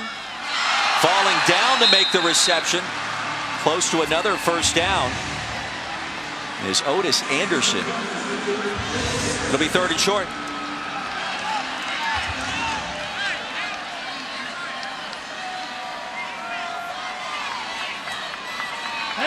Less than a minute to go in our first half.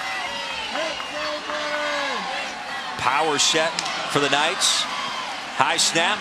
And that blew that play up from the get-go. Thompson dropped for a loss. That was a nice save by Dillon Gabriel, because that was destined to go about 15 yards past him. He gets his mitt on it, corrals it, and still hands the football off. The misnomer about this offense is the fact that UCF spreads it out and goes fast and throws it all the time. Actually, it's not that at all.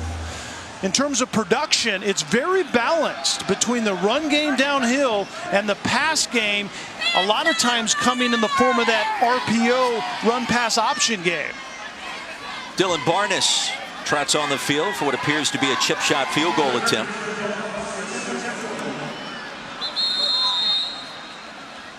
And a timeout will be called Charge by timeout. UCF with 1 second remaining. They're first. It's going to be a 30-second time.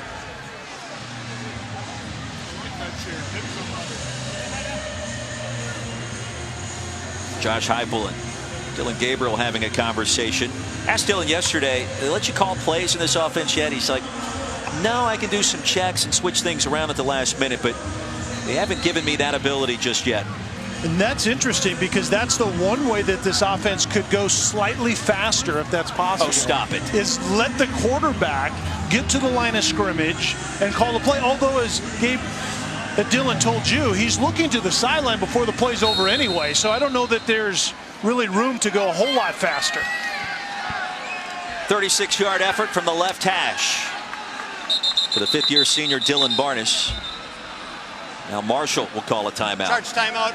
Marshall, the third and final timeout of the half. It's going to be a 30-second time.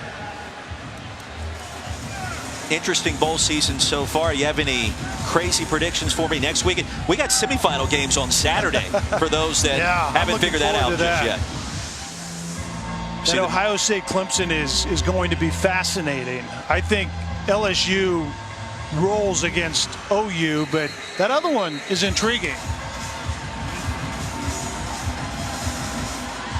Clemson, Ohio State has a national championship feel to it. LSU's a heavy favorite against Oklahoma. We'll see if that happens, especially with Jalen Hurts manning the controls.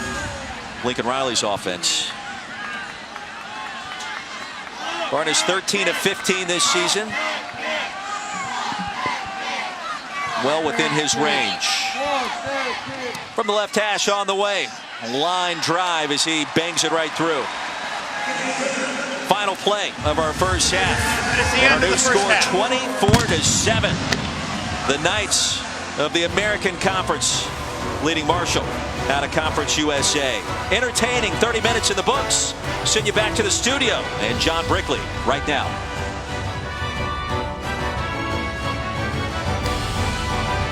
To Capital One Bowl Mania. Welcome back to the Bad Boy Mowers Gasparilla Bowl as part of Capital One Bowl Mania. Beautiful Tampa, Florida. The sun is out. The rain has moved through. We're just about set, ready to go inside of Raymond James Stadium for half number 2. UCF leading Marshall 24-7. With Kelly Stopper, I'm Roy Philpott. Lauren Sisler joins us on the sidelines in just one moment. 5 turnovers between the two teams in the first half. Your reaction to the first 30 minutes that we've seen? Yeah, the offenses were certainly in the gift-giving mood in that first half. And I think Marshall's defense actually held up quite well under those circumstances. 21 of the points that UCF has were off the turnovers. This is my big question in the second half for Marshall, however. Where do they get their own points offensively? Nothing was going right for Marshall on that side of the ball. The passing game in particular, how will Isaiah Green find a way to get going? And Marshall wants to be more of a run-pass option type of team. And we just didn't see much of that at all in that first half. Tavius Thompson back deep to receive. Our second half kickoff. It'll be a touchback as we check in with Lauren Sisler. Yeah, and talking to Coach Heupel going into the locker room, he said his football team made a lot of uncharacteristic mistakes, and a lot of that he pointed to was weather. It was sloppy and a lot of penalties in that one. He said his team just needs to really settle down here in the second half. As far as Dylan Gabriel, he said he's very impressed with how he's performing. So far, so good. He likes his confidence level. Well, the good news for Marshall, I think, and really both quarterbacks, is Stormy Philpott says the field conditions should be better in this second half. So we'll see if Stormy's forecast holds up. Well, the sun is peeking through as we indicated, so a natural drying process should occur on the newly sodded field here at Raymond James Stadium. And it's all about the football. It's about the football first and about footing second. And those that handled the football in that first half didn't seem comfortable. Did you just call me Stormy Philpott on national television? I did. That's where we are. First down, jet sweep. Otis Anderson stopped at the 31 by Micah Abraham. Frenetic pace that UCF plays with. Marshall, I thought, adjusted quite well. Defend the one-on-ones outside when you get extra hats in the box inside. Anderson motions out. UCF without the services of Gabe Davis or Adrian Killens. Anderson says that's just fine. He'll pick up another first down. Close to midfield, stopped by Morrell. Instead of handing it to Otis Anderson, you go empty in the backfield and throw him the football out wide. That's a new wrinkle that we didn't see in that first half. Gain of 17 yards, 1st and 10. McCray brought down at the 49. Have you adjusted to that frenetic pace we have seen out of this offense?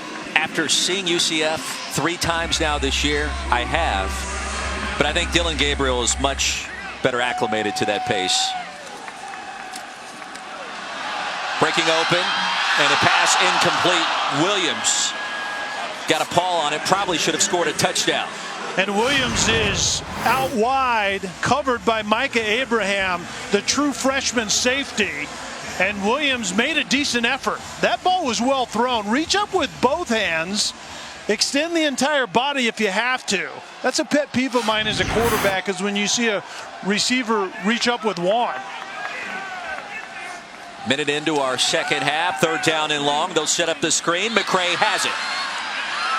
And with a crease, he'll pick up the first down for UCF quite easily as the drive continues. Another adjustment by Josh Heupel in his second half. We didn't see this screen game out of UCF in that first half. There it is right there. This will be the first Christmas and really New Year's that UCF has been able to spend with friends and family after a couple of big-time bowl performances. Looking for Harris.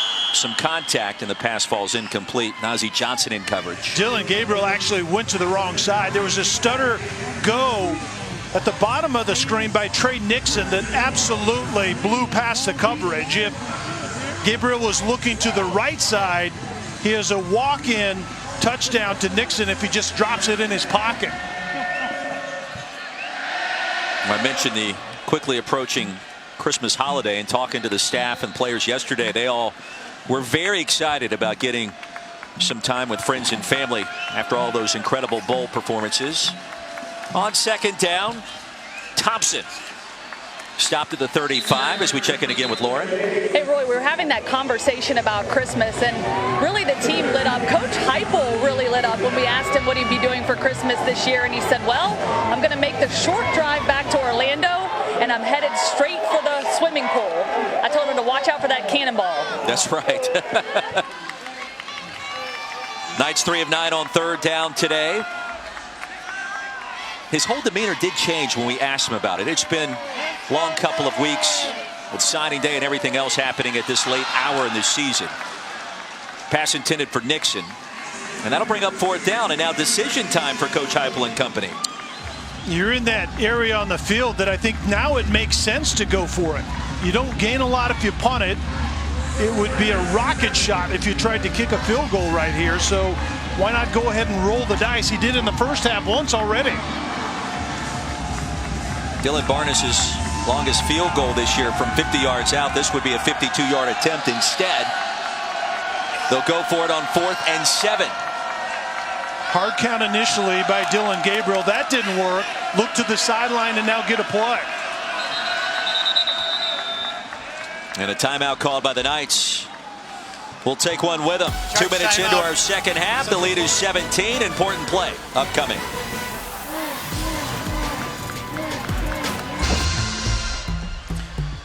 Back here in Tampa, and don't forget, Inside the College Football Playoff premieres tomorrow on ESPN Plus. 4 conference champions plan and prepare to play in college football's postseason. Episode 1 showcases the 4 head coaches and the quarterbacks that led the charge for the all-important college football playoff appearance. That's tomorrow on ESPN Plus. Download it today. 4th down for UCF to start our 3rd quarter. 8 in the box for the Thundering Herd, and Dillon Gabriel looks to the sideline for a change of play. Hescock in motion. They'll dump off the screen pass. Real estate. Anderson. End zone for the touchdown. Brilliant play call on 4th down and 7. The end result's a 35-yard pitch and catch. Well, Josh Heupel, the head coach and play caller, is seeing exactly what you said. A pressure look by Marshall defensively. You motion a tight end out wide to confirm that pressure look, and then you release Otis Anderson, the running back, instead of keeping him in pass protection. Free release him, and he's completely uncovered and has the speed to get in the end zone. Josh Heupel told us this year, Anderson may be our best football player. His versatility on display so far today. He's carried it 8 times for 41 yards. He's caught 5 more passes for 69 in that last touchdown. So note the hats in the box for Marshall defensively. And then Otis Anderson at running back can either pick up one of those potential blitzers, and that extended look by the offense allows, and then you're going to see a little motion pre-snap, further confirms the man-to-man, pre-release Otis Anderson out wide, and he's completely uncovered. There's so many good things on that play. It's called free releasing a running back, and it's beautiful when it works, especially when it ends up in the end zone. Anderson, the junior from Jacksonville. As UCF opens the second half, the quick scoring march, 31-7. I don't know that UCF has missed Adrian Killins in the run game, but I believe the pass game has definitely missed the presence of Gabriel Davis. UCF has some work to do in that area of the game next season. This Knight senior class trying to win its 41st game already, the winningest class in UCF history. If you're just tuning in, how do we get to this score? The defense of the Knights in the first half set the tone. A lot of gift giving and gift taking, receiving by the defense, but Brandon Knox couldn't get free. And it was the athleticism up front of the defensive tackles in particular, and then linebackers can fill after those defensive tackles occupy those double teams, and Brendan Knox is the table setter for what Marshall wants to do offensively. Their pass game isn't a good supplement. He's got 39 yards on the ground so far as the MVP of Conference USA. The left side run crossing the 30, stopped by Nate Evans. The hope for Marshall offensively, Roy, was to get to the fourth quarter, have the game be close enough, and that's where Brendan Knox takes over. His yards per carry go up in the fourth quarter because of his physical style of breaking tackles, and now it's 31-7. 6 yards on that first run. 1, maybe 2 on this second carry.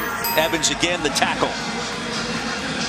Randy Shannon, the defensive coordinator for UCF, told us he uses the same template he did at the University of Miami. Recruit speed and athleticism, evaluate them, and then project them into your scheme. And you see a lot of athletes defensively for UCF.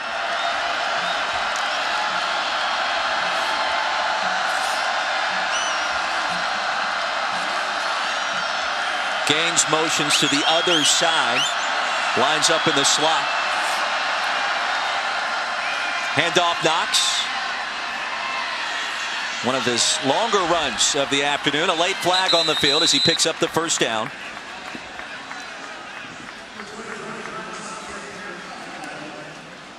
So on third down, Knox picks up 9.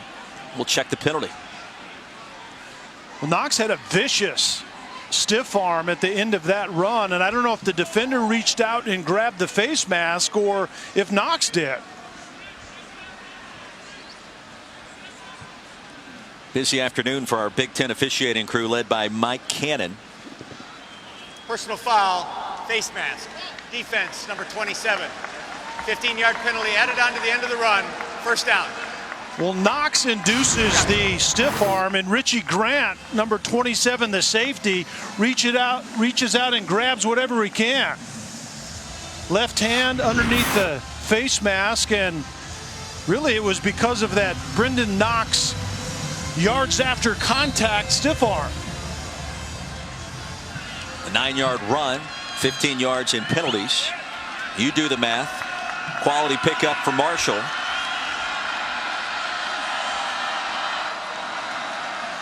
Gains in the backfield. Willie Johnson on the end around. With a crease, there he goes, the speedster.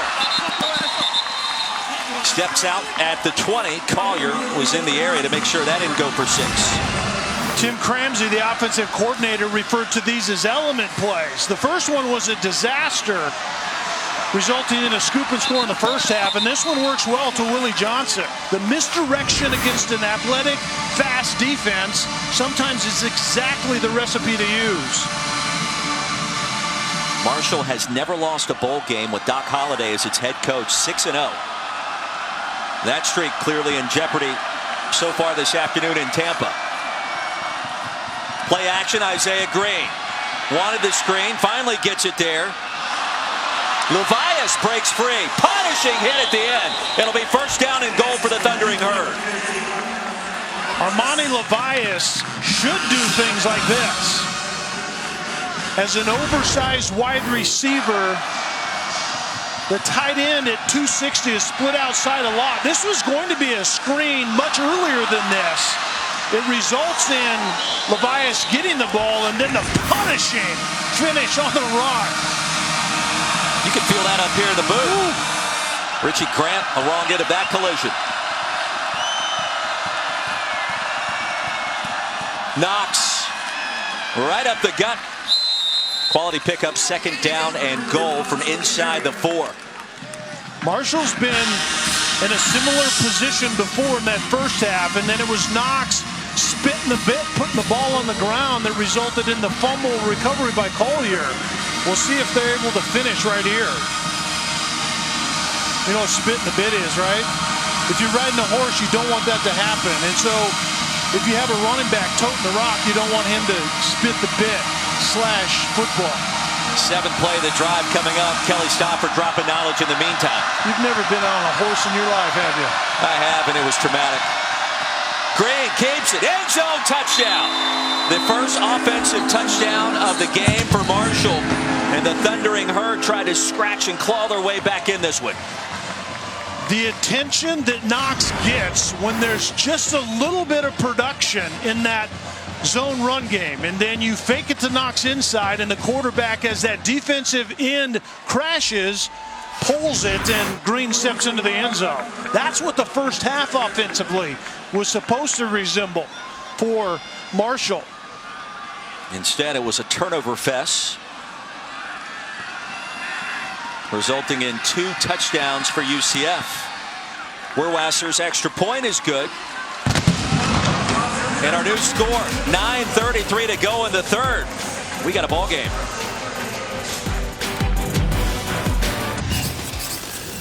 Welcome back to Tampa, everybody. And in that first half, it was a turnover that scored points fast. And the first one was Richie Grant, the safety. His first interception of this season. He takes it into the end zone. And then Morris Brash on the first trickeration attempt by Marshall. It's the scoop and score, and then Micah Abraham returned the favor.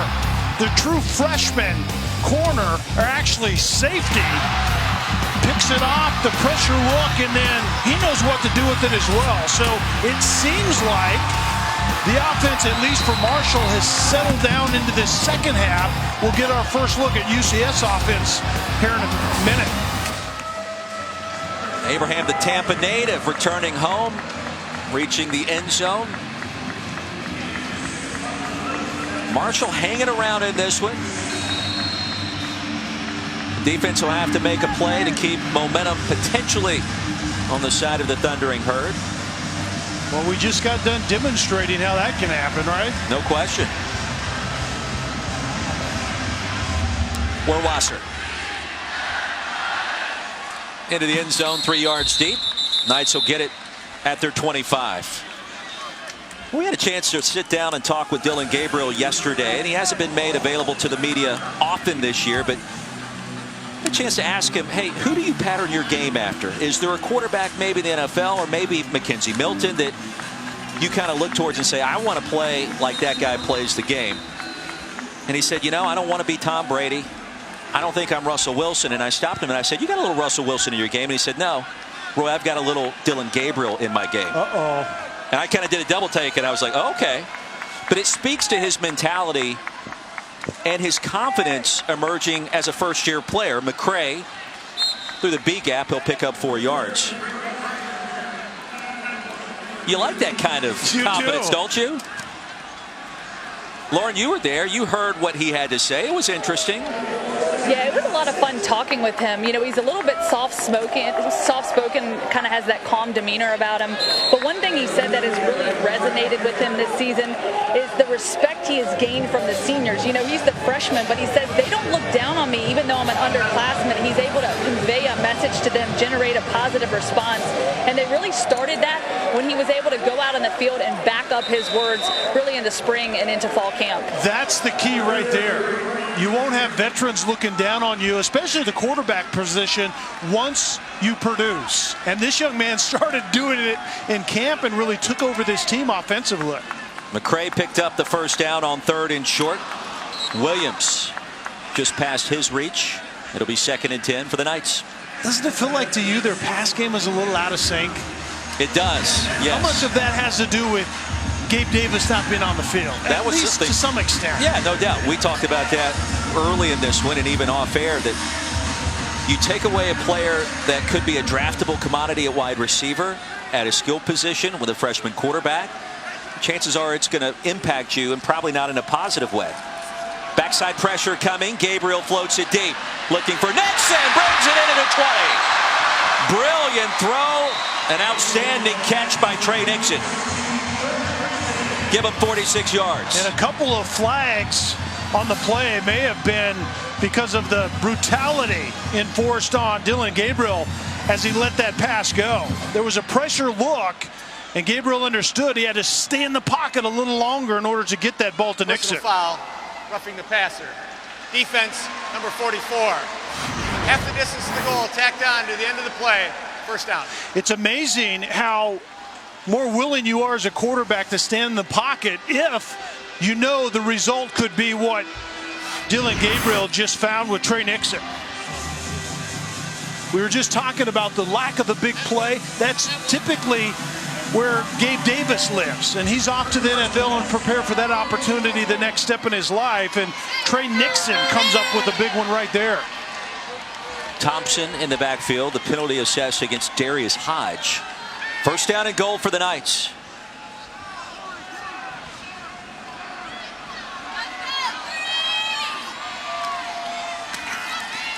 Gabriel tried to get to the edge. He couldn't after a short pickup.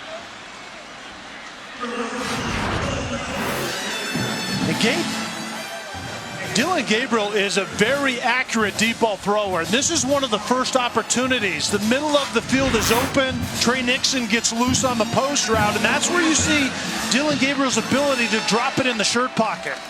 7th play of the drive. Gabriel surveys, directing traffic, and looking for Harris, who was out of bounds. Jacob Harris has been held in check, replacing Gabe Davis today. And that really is a size thing. Jacob Harris is 6'5", 211 pounds. Gabe Davis is a similar size, 6'3", 212. And this is where you throw a 6'5" receiver the ball, but you can see that right foot comes down out of bounds immediately. Offside. Defense number 4 lined up in the neutral zone. Half the distance to the goal. Repeat 2nd down. Devontae Beckett. As the ball moves inside the 5. And Beckett has been a wild man in that first half. He wreaked all kinds of havoc, but that time he was just lined up improperly. Handoff. Thompson. 3rd and goal. Marquise Couch has been very active today with a tackle. This is where the spread can be slightly less effective because the defense is more willing to go press man outside, one-on-one situations with the reduced field and have more hats to defend the box inside. 3rd and goal. You wonder, is this 4-down territory for the Knights offense? Gabriel keeps it. End zone for the touchdown.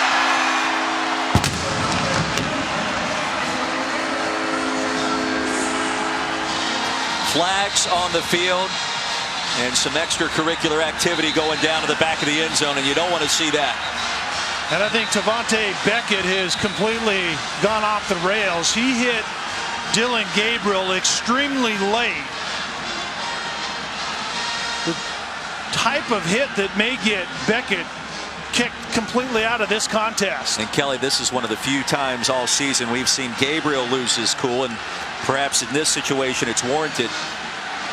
Ask him about his demeanor and where it comes from. He says, my dad, quarterback at Hawaii, Garrett Gabriel, had some big upsets against BYU in the late 1980s. And that's actually the one really big difference between Mackenzie Milton and Dylan Gabriel is their dispositions. Milton much more fiery as a leader, and Gabriel laid back. And Marshall doesn't defend this very well. And then Beckett compounds it by completely losing his cool.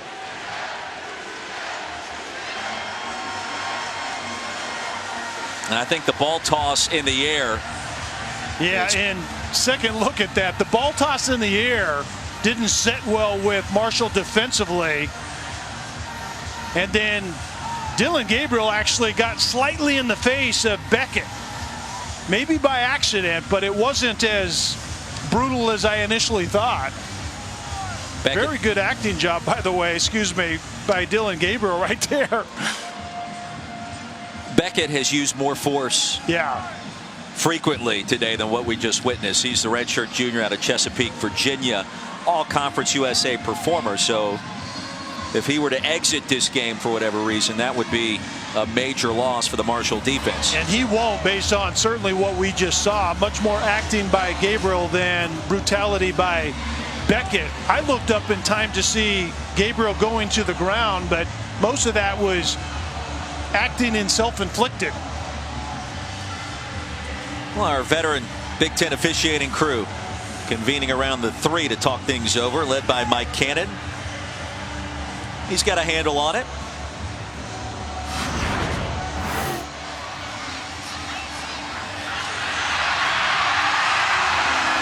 Two defenders go outside. That was the mistake Marshall made initially. The flick of the ball in the air offended Marshall further, and then Beckett just threw the forearm to an over-exuberant Dylan Gabriel that really somewhat initiated it. It extended into the back of the end zone.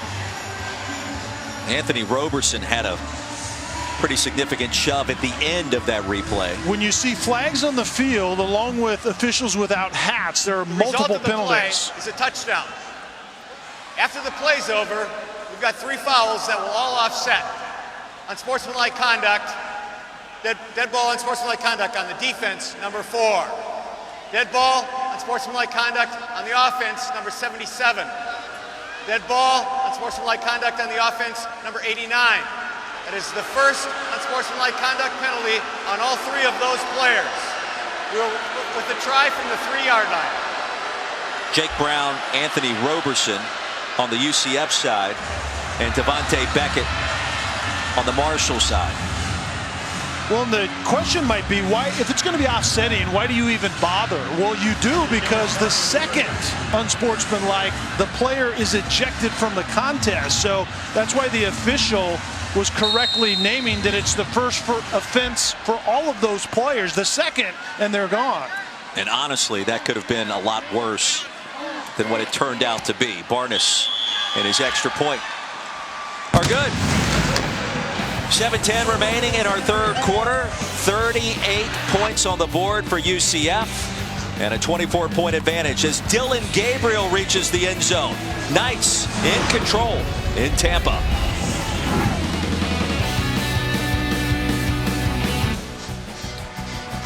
Well, welcome back here in Tampa, Florida. 38-14, UCF leading Marshall. The Bad Boy Mowers Gasparilla Bowl, Capital One Bowl Mania, rolling along quite nicely as college football's postseason has finally arrived. By the way, are we going to get Lauren on one of those bad boy mowers at any point in the second half? It would be a bad boy disappointment if we did not. She needs to realize, if she does, that it's a wet track. So keep it down, young lady. Yeah. We've seen you drive before. You need to keep it down. Knights in control. Marshall will try to answer another scoring drive. And Papillon brings it back to the 30. And don't forget, coming up tomorrow, we'll take you to Paradise for the SoFi Hawaii Bowl in Honolulu. Cole McDonald and Hawaii square off against Zach Wilson at BYU, 8 Eastern, 3 Hawaiian on ESPN and also the ESPN app. Look at that beauty right there, the Rebel.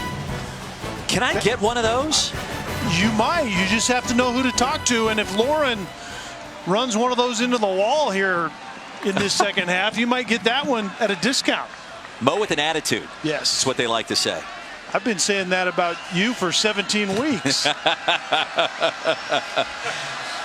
Thundering Herd football from the 30. Green has a wide open player, and it'll be caught by Willie Johnson, and that's going to be a Marshall touchdown. Well, don't go anywhere just yet. Richie Grant was toasted on that 70-yard scoring strike. We talked about the fact that Marshall would really like to be a competent run-pass option team, and this is the first opportunity they've been productive this game. It's a run-pass option. You get just one defender. You're targeting one defender to get out of position.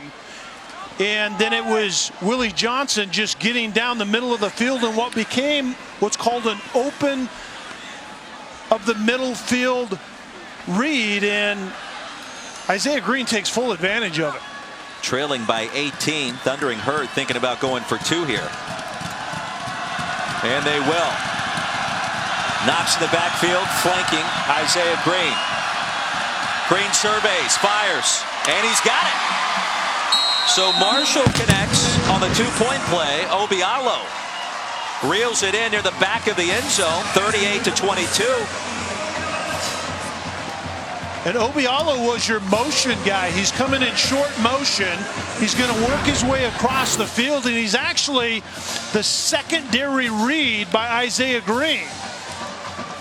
But you're going to see Willie Johnson, the subtle play action pass in the backfield. Middle of the field is open. The extra safety, Richie Grant is late getting over there. And the big play by Willie Johnson. Well designed. Isaiah Green had to wait a little longer to allow Willie Green to get past that traffic, and he does just that. Well, we asked offensive play caller Tim Cramsey about Willie Johnson, and the only thing he said, speed. And then the 2-point conversion. Obialo started in motion from the right side, got lost by the coverage. Initially, Green was working to the left, and then Obialo was his second read, and he got to him very quickly. Only the 4th game this year for Obialo, the senior from Capel, Texas. And Isaiah Green told us this week, pocket breaks down, I've got to find a guy under pressure. It's going to be number 7, and we saw it on that 2-point play right there. I saw Michael Thompson catch that touchdown from Drew Brees on that same play yesterday. Gets lost in the back of the end zone on that crossing route with the short motion. Yeah, I think Thomas was just given a 99 rating on Madden, which is a big deal these days. Yeah.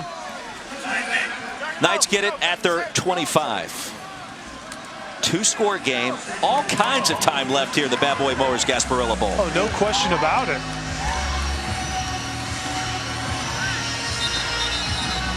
Dylan Gabriel getting set to trot back out on the field. 3rd leading freshman passer in the country. His numbers today, I mean, modest according to UCF's way of succeeding on offense this year, but certainly he's been better in the 3rd quarter than what we saw in the first half. And Isaiah Green starting to warm up as well.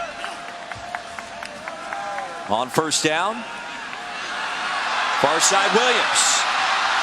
Stays alive, tiptoeing the sideline. Can he get to the end zone? He can for a UCF touchdown. Marlon Williams, are you kidding me?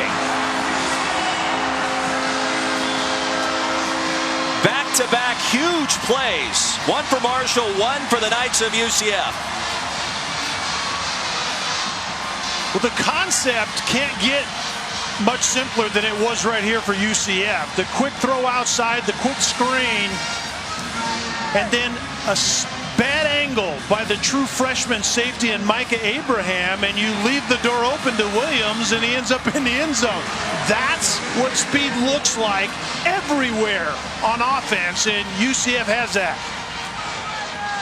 Josh Heupel said yesterday he's not talked about enough, and he was referring to number 6 on offense, Marlon Williams, who's lost the majority of his name on the back of that jersey.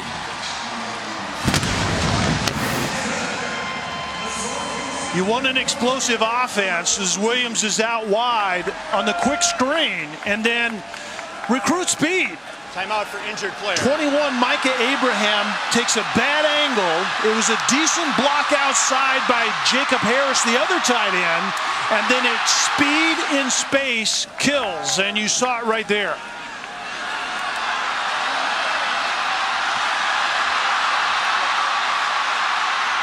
Six catches, 131 yards, and a touchdown for Marlon Williams, the junior from Mobile, Alabama. And it's got to feel good to take one to the house from 75 yards out. Thrill of victory, the agony of defeat. And Doc Holliday, the head coach of Marshall, told us as we see a player down for UCF, offensive lineman Edward Collins, it's the most explosive, the most athletic, and the fastest team that they play. Somewhat maybe comparable as a team like Florida Atlantic, who won the conference this year, but it's those little plays like that. It's the high percentage passes. It's really an extension of the run game out on the perimeter. As you spread the defense out, there isn't anyone else to tackle out there when you spread a defense like that. You have to defend the tackle box, leaves you one-on-one outside as we see Collins get up. And then if you miss one tackle, it's Katie bar the door. Doc Holliday imploring the troops to hang with it as the lead explodes back to 23. Well, if you stepped away for a moment, you missed 2 long touchdown tosses. And let's see what other kind of fireworks we have here well before New Year's Eve. And we talked about that. The pass game for both teams was lacking in that first half. We've seen it explode here early in the second half. Shoddy tackling to go along with really good designs and accurate throws by quarterbacks.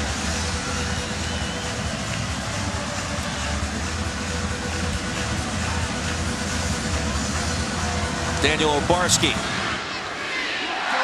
sends it short to Papillon. And a nifty return as he twists and turns his way across the 40. Good field position for the Thundering Herd, and let's see if Isaiah Green has some more tricks left up his sleeve. Well, and you just talked about Doc Holliday encouraging his team, and that's really what you have left as you build on these things to launch into the dark days of winter and strength and conditioning programs, and then that blends into the spring. But this is the launch pad, so Doc Holliday wants to get something out of the remaining minutes in this one. No doubt about that. He's never lost a bowl game as the head coach of the Thundering Herd. Knox straight ahead, punishing run. Stop at the 47. So a gain of 7 yards on first down, and if Marshall can get its ground game going, that's certainly a good sign.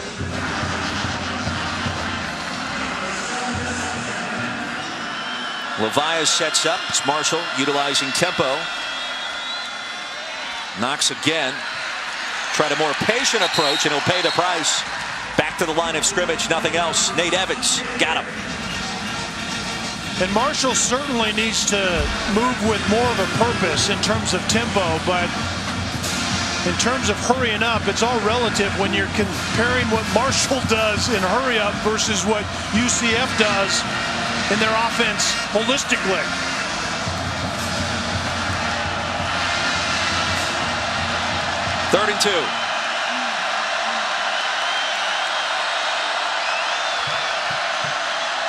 Green needed to cross the 50, and he did so by about a half yard. That's a first down. The quarterback zone read, part of the downhill run game. It's zone run called to Knox, and then off of that, the quarterback zone read game. And then you hope you're effective enough in those two areas to play action and or run pass option to get explosive plays in the pass game. That's who Marshall wants to be offensively. From the 49. He'll stay on the ground. Knox burst through the hole, crossing the 45. Eric Mitchell stopped him, but Brendan Knox all of a sudden picking up some steam. That's his MO. Later in the game, the wear and tear on a veteran offensive line behind a physical downhill runner begins to pay more dividends as the game wears on. Knox, Conference USA's MVP, was a fourth stringer starting last season. Green lost the football, jumped on it quickly. He'll lose a couple. Randy Charlton in the area for UCF. And this is what happens sometimes in that quarterback zone read portion, is the running back getting the ball, is the quarterback giving the ball. The running back starts to grab the ball, when in reality, in that case, Isaiah Green wants to pull it because the read he got, and the Knox just hung on to it a little bit longer than he should have. Does Marshall have 2 downs to pick up this first? Absolutely.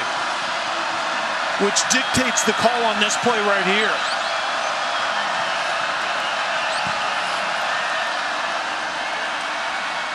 Green, Obialo has the first down. The drive continues.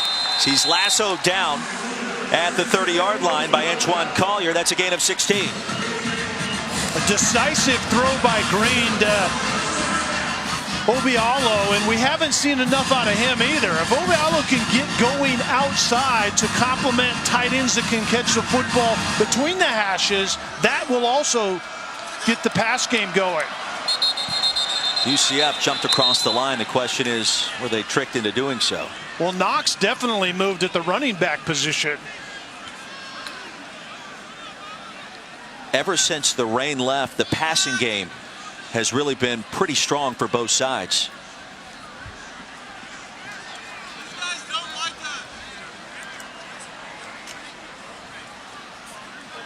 Ball start. Offense, number 20. 5-yard penalty. And that was Knox moving early. First down. And Roy, you talked about Isaiah Green heating up a little bit in that pass game in this second half. Just really didn't gain traction in that area, but you can see in the second half, it's not only the fact that he's 3 for 3, but it was big plays, and that touchdown right there is one of them. Weather's moved out. Passing game has certainly been better. You're accurate, Stormy Philpott. Much more than the guy I listened to back home, by the way. Thank you. You bat 50% as a weather guy, and you could work for a long time. Anderson make that Johnson in motion. They'll fake the end around. Green with all kinds of time. Threw that ball straight into the turf and absorbed a nasty hit from Nate Evans. And he had something to say after leveling the sophomore quarterback. Well, this is one of those element plays that Marshall likes to run, but it wasn't there. Either you fool the defense or you don't, but save the wear and tear on your body and throw this ball away. Nate Evans, the emotional epicenter defensively for UCF, just drives the quarterback to the ground. The ball will be brought back. What did he tell us yesterday? He said, guys, words can't express the brotherhood on this football team. And he was talking about his linebackers. They call it LBU. The emotional leader. He's got 9 stops in his final game as a Knight tonight. Nate Evans is one of those seniors. Remember what that senior class signed on to? The previous year, this group was 0-12 under O'Leary's last year. In comes Scott Frost, and it's this senior class that now have won 40 football games in Orlando. On the zone read, Green. Evans ready and waiting on 2nd and long. A short gain of 3, and that's it. 3rd down upcoming, and you mentioned it. Winning a stretch in UCF history, 40 victories for this class. as we have some more extracurricular activity, multiple flags on the field. And another one dropped about 5 seconds ago. So a lot to unpack here for this veteran officiating crew. And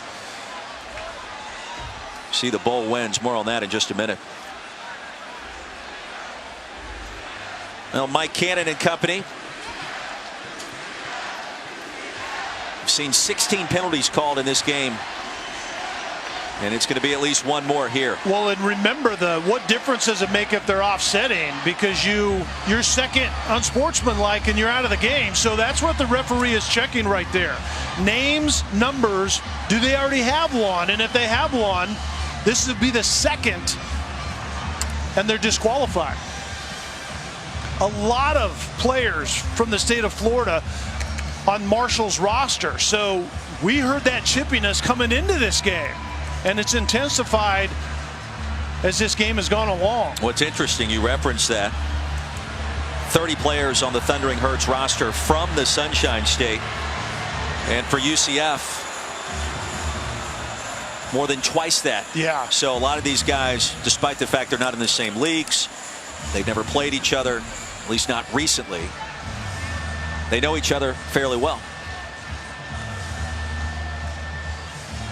And Doc Holliday's got to be asking himself, what if we don't turn the football over 4 times in the first half? This game takes on an entirely different feel. And that is an excellent point, because Marshall wins if they turn it over 2 or fewer times. They're almost unbeatable this season. On the other hand, when UCF wins the turnover takeaway in their 9 wins coming into this game, or excuse me, their 9 wins, they're +9 in the turnover takeaway. Their 3 losses, they're -7. Yeah. Pretty straightforward. So you like my weather forecast, and you're starting to like some of my analysis, which this is a double win for me. All coming in the second half.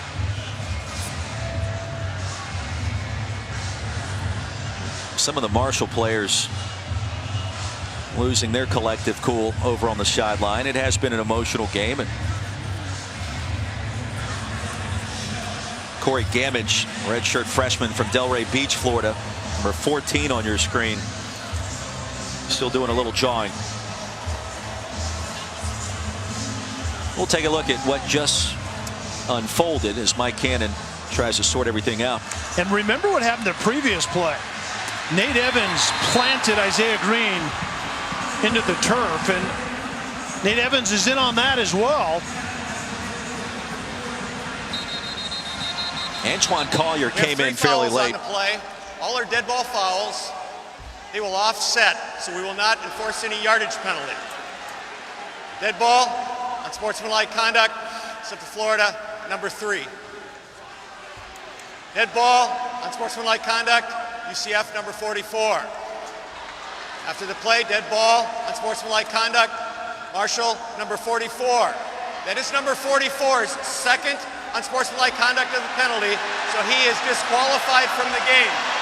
It is the first foul, unsportsmanlike conduct, on the other 2 players. So that was Darius Hodge, who wouldn't have been on the field with Marshall possessing the football. He's the defensive end that was involved in the extracurricular activity as UCF had it. Doc Holliday wants an explanation. And I think that's exactly what Doc Holliday is saying. Are you sure you're not talking about the other 44, which the referee did name Nate Evans as well, who is 44, and we knew he was in on the post-play scrum. So you can read the lips of Doc Holliday. Is it both number 44s? And the answer is yes. And Darius Hodge was the latest flag from the sideline, apparently, is what the referee is explaining to Doc Holliday right there. Well, if this stands, and we imagine that it will, that's a significant loss for Marshall's defense, which has already been on its heels throughout this second half. Yeah, we called Hodge's name in the first half. Came into this game with 7 sacks. He's really the premier edge rusher for this defense. That would be a big loss. Well, an extended conversation here leads me to believe that this is very much up in the air, and let's await official word, but Hodge on the bench. That final flag, to your point, Kelly, did come off the playing surface. Well, and we showed the fact that there was some animation out of players on the sideline out of Marshall. You talked about that.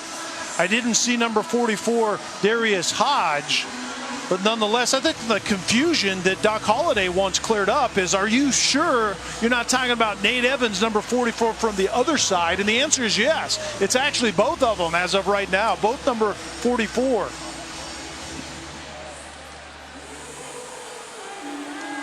Still trying to sort through the mayhem.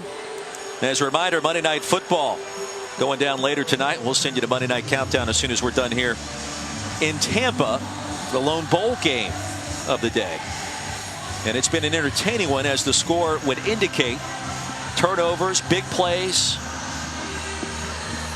When you talk about it being a good game, as we get back to the action, Marshall has the football and needs to score points. There isn't any question about how this drive for Marshall needs to end.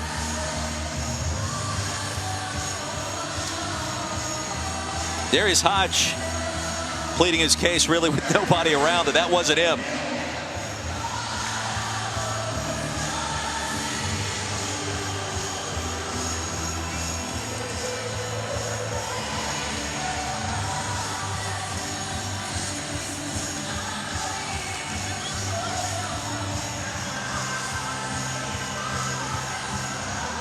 And after all of that, looks like we're going to play 3rd down and 19. So Darius Hodge was named as one of those players getting his second unsportsmanlike. So we didn't get the announcement that Darius Hodge was disqualified, however. Did the referee say that initially? He did not. And Hodge now is going to have to leave, and he will. And clearly perturbed with that turn of events. 3rd and 19. They'll keep it on the ground. Knox bust free. And a couple of physical collisions near the 32.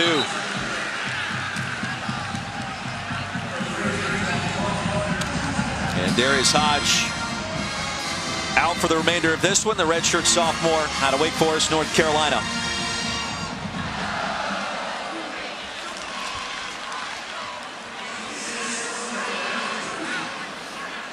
So on 4th down, Marshall set to attempt a long field goal. Justin Rohrwasser, 17 of 20 this year. This is within his range. His longest of the season from 53 yards out, the game winner against Western Kentucky. This one from 50 in the right hash. Plenty of distance, and it's good.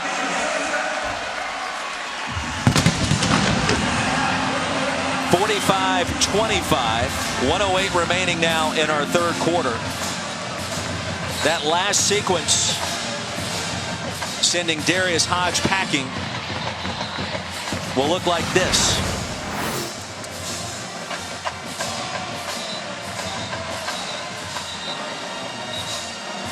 Hodge with 1 tackle tonight.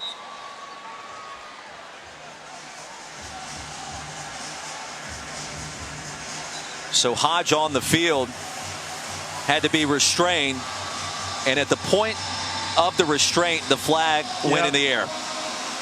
Great job by our camera crew there. Yeah, and keep in mind that it was Marshall's offense that was on the field, so Darius Hodge had to come off of the sideline, off the bench, and certainly was not a very good decision. And that was his second unsportsmanlike, so therefore he's getting an early shower. You and I have called, this is now our 17th game together this year. I've yet to see an ejection on the multiple unsportsmanlike conduct penalty. And so with those calls now recorded, Hodge ejected. UCF will get it at its own 25. We did see Nate Evans, the linebacker, the emotional leader for UCF's defense. And remember, we had UCF against South Florida over Thanksgiving, and it was Nate Evans pregame, shirt off. By the way, he has the right to have his shirt off because he didn't look bad with his shirt off. But he was in the middle of that pregame melee as well. It's funny because when you talk to him, he's a mild-mannered guy, wants to help kids when he's done playing football, hoping for a career in the NFL, soft-spoken from Louisiana. On the field, he is very emotional. Anderson picks up another UCF first down around the left side. And there's a theme here offensively for UCF. Speed takes away defensive angles, and you saw it right there out of Otis Anderson. It's a gain of 18. Knights now approaching 500 yards of total offense. Gabriel, quick screen game, and a short pickup on first down as Marlon Williams makes his 7th catch of the night. And remember, that was the long touchdown by Williams on that exact same play. This time it was defended well by Chris Jackson in particular. Love the fact that the back of his jersey where Williams should be, it just says, just like an I and an L back there. You know it's been a good game when you've been playing so hard that the actual letters on the back of your jersey have been ripped off. McCray tried to reverse the field, couldn't do it, stopped by Beckett. It'll bring up third down on what could be the final play of our third quarter. There's a look. Oh, no, that's Gabriel. We have a Marshall player down, but penetration defensively works well against what UCF presents in that run game. Marshall just hasn't been consistently good at doing that. There's your, what is that, WI? That's all that's left there? I'm not sure, but when he stepped on the field, I think the S disappeared fairly quickly. So I think in pregame warm-up. Yeah. Mylan Lanier being tended to on the field. Don't forget, just a couple of days away from the college football playoff semifinals this Saturday, right here on ESPN and also the ESPN app. Heisman winner Joe Burrow and LSU will take on Oklahoma in the Chick-fil-A Peach Bowl. That's at 4 Eastern, 1 Pacific. Then it's Ohio State and Clemson in the PlayStation Fiesta Bowl. Who you got? I like Clemson over the Buckeyes, and then Clemson over LSU. Well, what do you think? Look at us. Look at us right there. Yeah? Lauren doesn't agree with us. I think we're chalk all the way down to the national championship game. We like Clemson. Lauren likes LSU. Lauren lives in Birmingham, Alabama, so, you know, it may be something along those lines, SEC territory. Perhaps. Perhaps. My only question about any of these 4 teams, I mean, LSU's defense, which played really well against Georgia in the SEC championship game, but Georgia's offense hasn't been that good this year. It's the end of the third quarter. I want to see if that trend continues against Oklahoma and Jalen Hurts next Saturday. 45-25 our score. 15 minutes remaining here in the Bad Boy Mowers Gasparilla Bowl.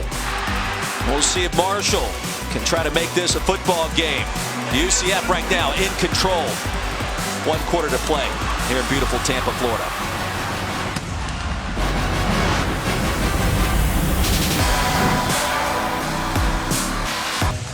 Well, it's the highest scoring Gasparilla Bowl on record, 70 combined points, and we've got psychedelic poodles catching frisbees during the break as well.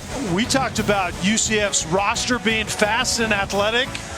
This poodle is all of that as well. I don't know whether that's a male or a female. I won't go into the details. I haven't gotten a close enough glimpse. But nonetheless, that athlete right there is outstanding. You just don't see that every day, No, Kelly you Stopper. really don't. And there were 2 other considerably bigger dogs performing at various times, at halftime in particular, that were really good also, but that poodle might take the cake. Don't forget, we're going to send you over to Monday Night Countdown, the top of the hour. We'll continue the Bad Boy Mowers Gasparilla Bowl over on ESPN2 as soon as we send you their direction. Big game coming up tonight. Vikings, Packers. Always fun when those 2 rivals get together, Kelly. We got 15 minutes to play here. Marshall needs a stop on 3rd down and long, facing this ultra-explosive UCF Knights offense.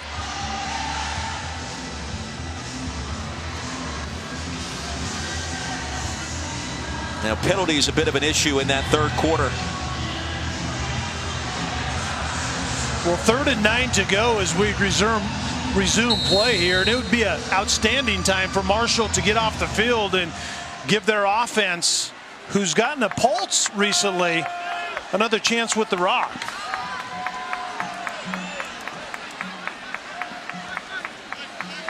First play of our 4th quarter. 3rd and 9. Here comes pressure. Gabriel off the back foot, floats it long. Contact, no flag. McKalen Sapp in coverage. It'll be 4th and 9, so the Marshall defense finds a way there. Morrell was the corner that was coming on the corner blitz to the short side of the field. The reference that you talked about where the pressure was coming from, and it got to Gabriel, and that's why the ball fluttered to the ground at the end. So Marshall with just under 15 minutes to work with, trailing by 20. Talik Keaton from his own 10. Crossing the 25. And a nice return, stopped at the 32.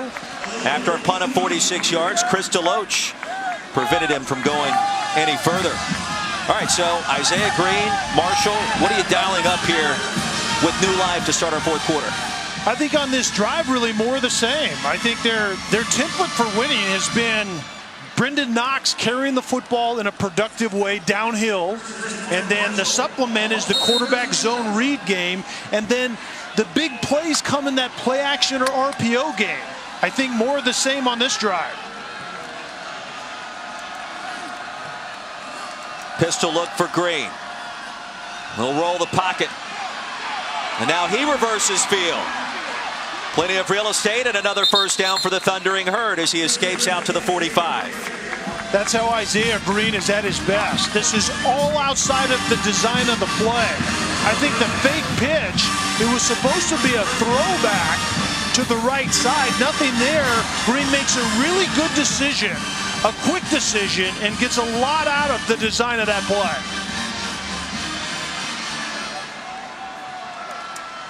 Green much more productive in the second half. When the rain stopped, floats it. Obialo was open, but no, it's going to be picked off by Collier. Antoine Collier still running into Marshall territory. Ushered out at the 35. 4th interception of the season for Antoine Collier for UCF. Miscommunication. Obialo was continuing to go vertical outside, and the way Isaiah Green threw this football, it was as if he was anticipating Obialo going to the post. There was really no reason to do it. Antoine Collier is a 2-deep safety to do exactly this. The run pass option was meant to influence Collier and allow Obialo to get behind him. There was no influence, and that ball didn't come out of the quarterback's hands very good either. It looked like that slipped, and Green could not get it outside, and it is slightly raining again here currently. I think that was the issue. The ball came out awkwardly, and when you see that funny wobble, that's not where he intended that pass to go. The run pass option was supposed to influence the safety, and Collier didn't move. As you see, Collier looks like he's banged up on that return of that interception. Darrell Mack Jr. back in at quarterback. Anderson thought he was going to throw it for a second on the end around. Flag on the field. Close to a first down. We'll check the penalty. Yeah, I think definitely, Roy, at further look, I think the slippery ball was the reason that that interception took place. Illegal block in the back. Offense number 61. 10-yard penalty from the previous spot. 2nd down. That ball by Green was inside so far that it almost looked like he expected Obialo to go to the post. And Obialo, if Green can get the ball out there, he had 2 steps on the press coverage outside. Yeah, this becomes a 2-score game once again. Josh Heupel very pleased that did not occur. The design quarterback run. Mack lowers the shoulder, crosses the 30. Mack comes in, it's like a tight end at the running back position. 6'3", 230, as opposed to Dylan Gabriel, 6 foot tall, $185. Credit to UCF tonight. It's a team that was predicted to win the American Conference. Won the league each of the last 2 seasons. A couple of close losses by a combined 7 points, 3 of those, in fact. And you and I wondered, would they be motivated playing Marshall after facing LSU and Auburn the last 2 seasons? I think the answer has been a resounding yes. Mack on 3rd down will pick up a 1st down. Stopped at the 21 by Rodney Kroon. And that's where you want the bigger running back on the speed option. And it's just simply Mack to the edge, optioning off the in man on the line of scrimmage. Does he keep it? Does he pitch it? And in that case, Mack keeps it and moves the sticks. Over 800 yards of total offense. UCF over 500 by itself. And a reminder, we're going to switch over to ESPN2 here at the top of the hour as we send you the direction of Monday Night Countdown and a big battle brewing between the Vikings and the Packers.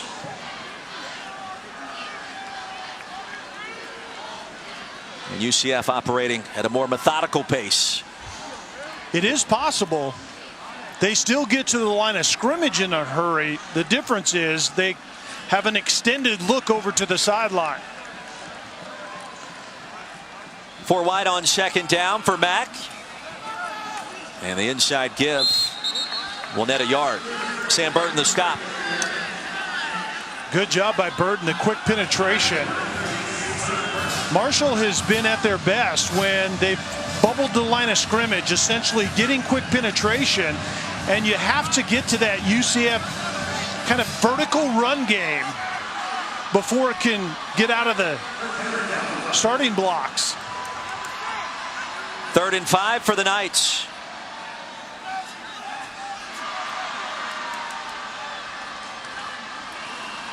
High snap corralled by Mack. He'll buy some time. And Mack will pick up the 1st down towards the end zone. Stop just short. It'll be 1st and goal for UCF. Marshall defensively just got out leveraged. Nobody was checking the quarterback, Darryl Mack. And if Mack would have thrown that football, because some receivers were running routes and other receivers were blocking before Mack actually turned into a runner. That would have been offensive pass interference, but none of it matters if Mack keeps the football and becomes a runner of the football. 1st and goal. Knights looking for the proverbial nail in the coffin. Leading by 20. Mack lost the handle on the snap and tackled by Abraham back at the 15. A couple of high snaps on this drive, and Mack is fortunate, and that wasn't as high as I initially thought. That might have been a slippery ball showing up once again, but the first job as a quarterback is secure the snap, whether you're under the center or most quarterbacks this day and age, especially in college football, are in shotgun. Eyes on the football to begin with, and then execute the play. 2nd and goal from the 15. Mack replacing Dylan Gabriel. We were told he would play a couple of series tonight, and he has. Upended after a 2-yard gain here. Devontae Beckett got there first for the Thundering Herd. You're impressed with this UCF team and what we've seen tonight. The motivation has been there. Yeah, the execution has as well. That was the big question. We talked about it leading up to this game for days, is how motivated is UCF going to be when they basically have built a brand under Scott Frost and now Josh Heupel to be in that New Year's Six game representing the G5 spot in that group. And when you're not there, then what? When you lose 3 close games by 7 points, then what? They've showed up here today. 3rd and goal. Mack, back shoulder toss to Harris. He's out of bounds and incomplete. Harris needs to give his quarterback more room. He allows the press coverage defender, Chris Jackson, to force Harris outside, and there's nowhere to throw this football. You have to press into the press coverage, give your quarterback a lane outside, and then the quarterback can drop it into the back of the end zone by that pylon.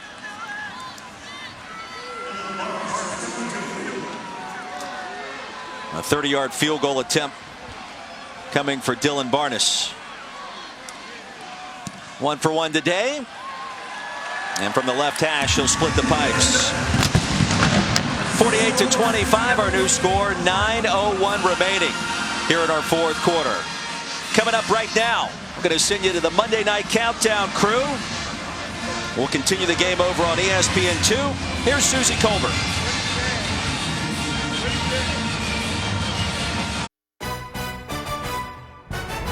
The Bad Boy Mowers Gasparilla Bowl.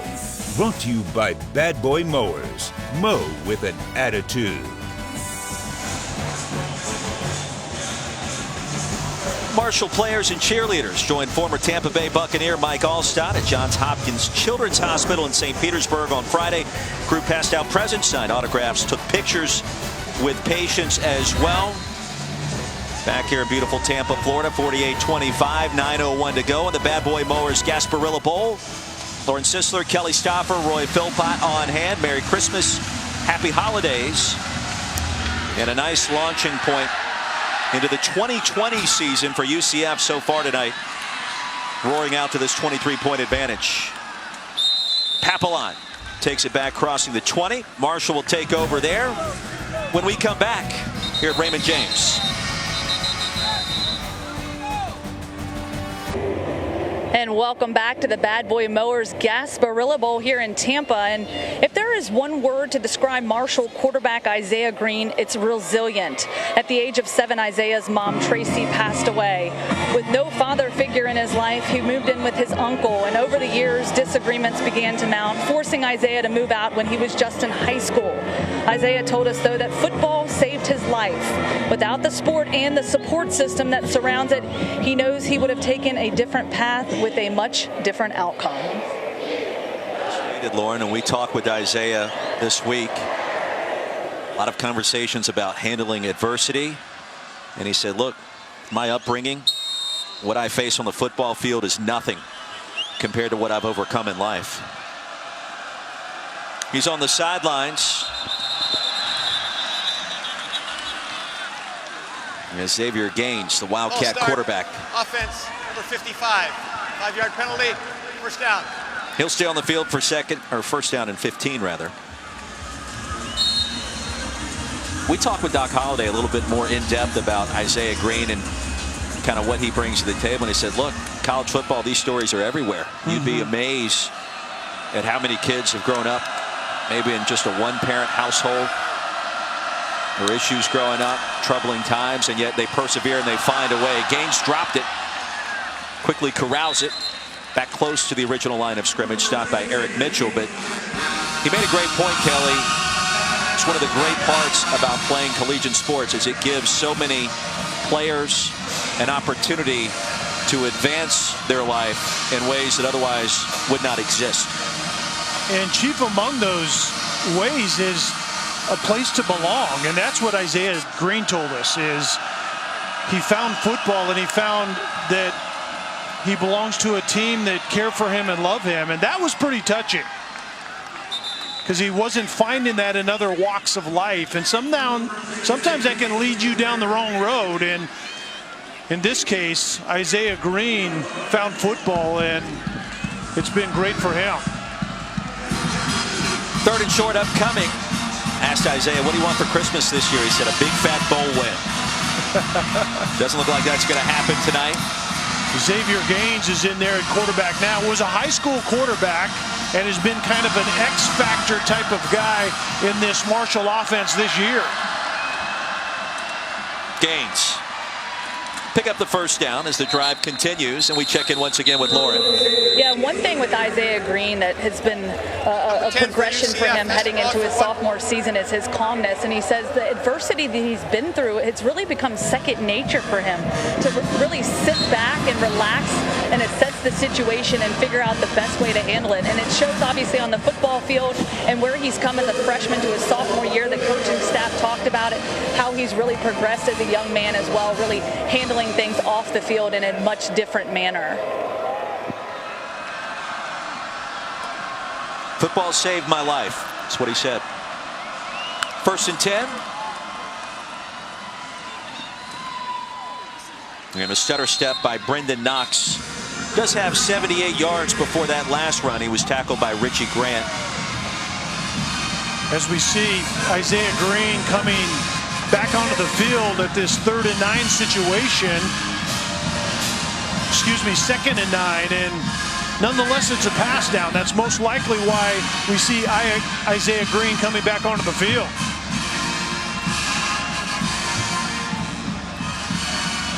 Halfway through our 4th quarter.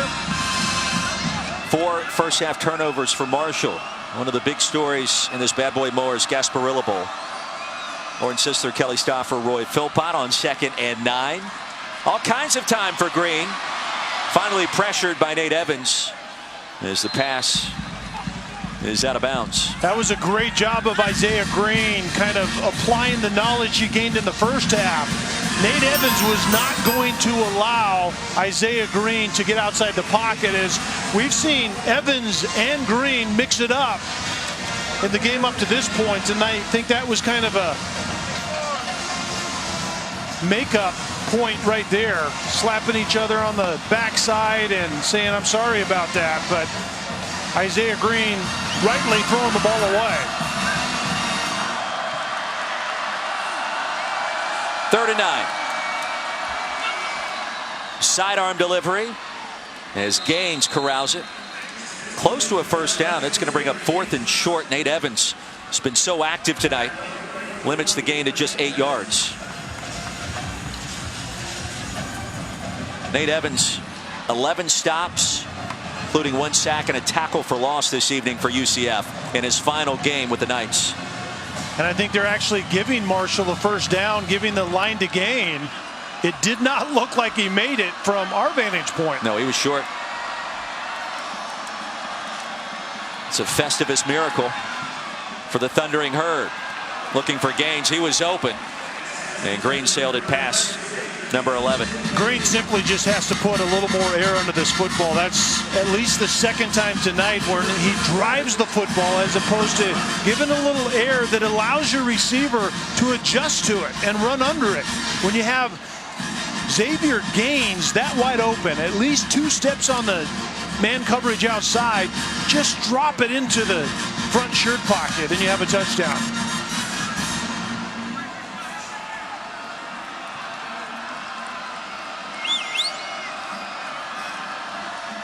Knox up the middle and a big gainer.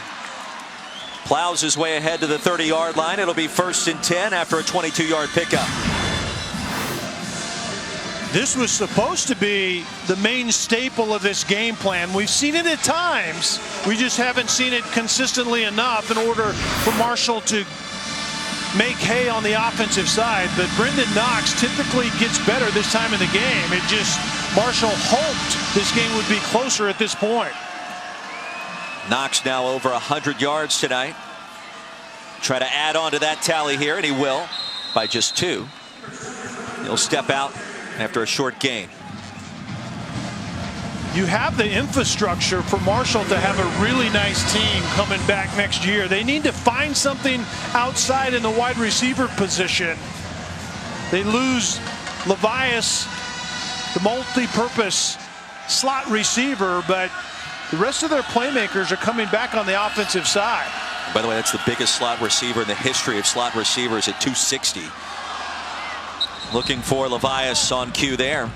Marshall also brings back a very veteran offensive line. They'll lose Levi Brown, the center, a 5th-year senior, but they bring a lot of starts back, which I think made Marshall much better this year compared to last year. Was the experience they brought back on the starting line of scrimmage allowed them to get that run game built around Brendan Knox, and now it's a matter of Isaiah Green taking the next step in the pass game.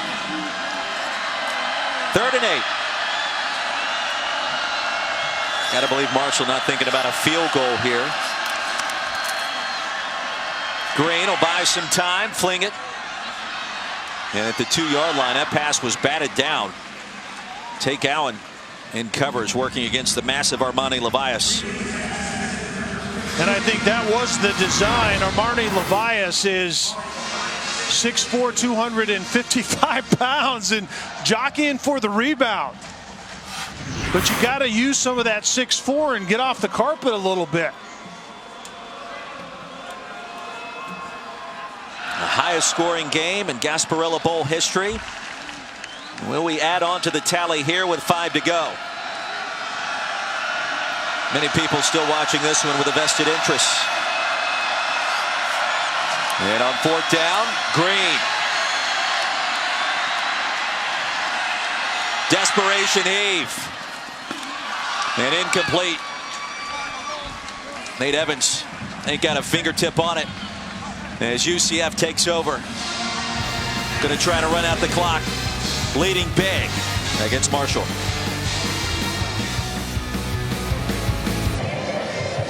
UCF fans, make sure you tune in to the ESPN app for the post-game trophy ceremony presented by Capital One immediately following the game. And another night's victory back in Tampa. Kelly Stoffer, Roy Philpott, and now joined by the one and only Lauren Sisler, who will be hosting said trophy ceremony. Lauren, it's going to be a lot of fun post-game, isn't it? Yeah, it's a lot of fun. Do you like my new ride? Kelly wanted to see me on this bad boy mower. You ask and you shall receive. How do I look? You know, you were concerned about my driving. Of course, I have a mic in my hand, so you know this is one of those zero-turn deals. So I probably need both hands to operate this bad boy. But it's good stuff. And you know, you've got a mower, or I guess I should say a tractor at home.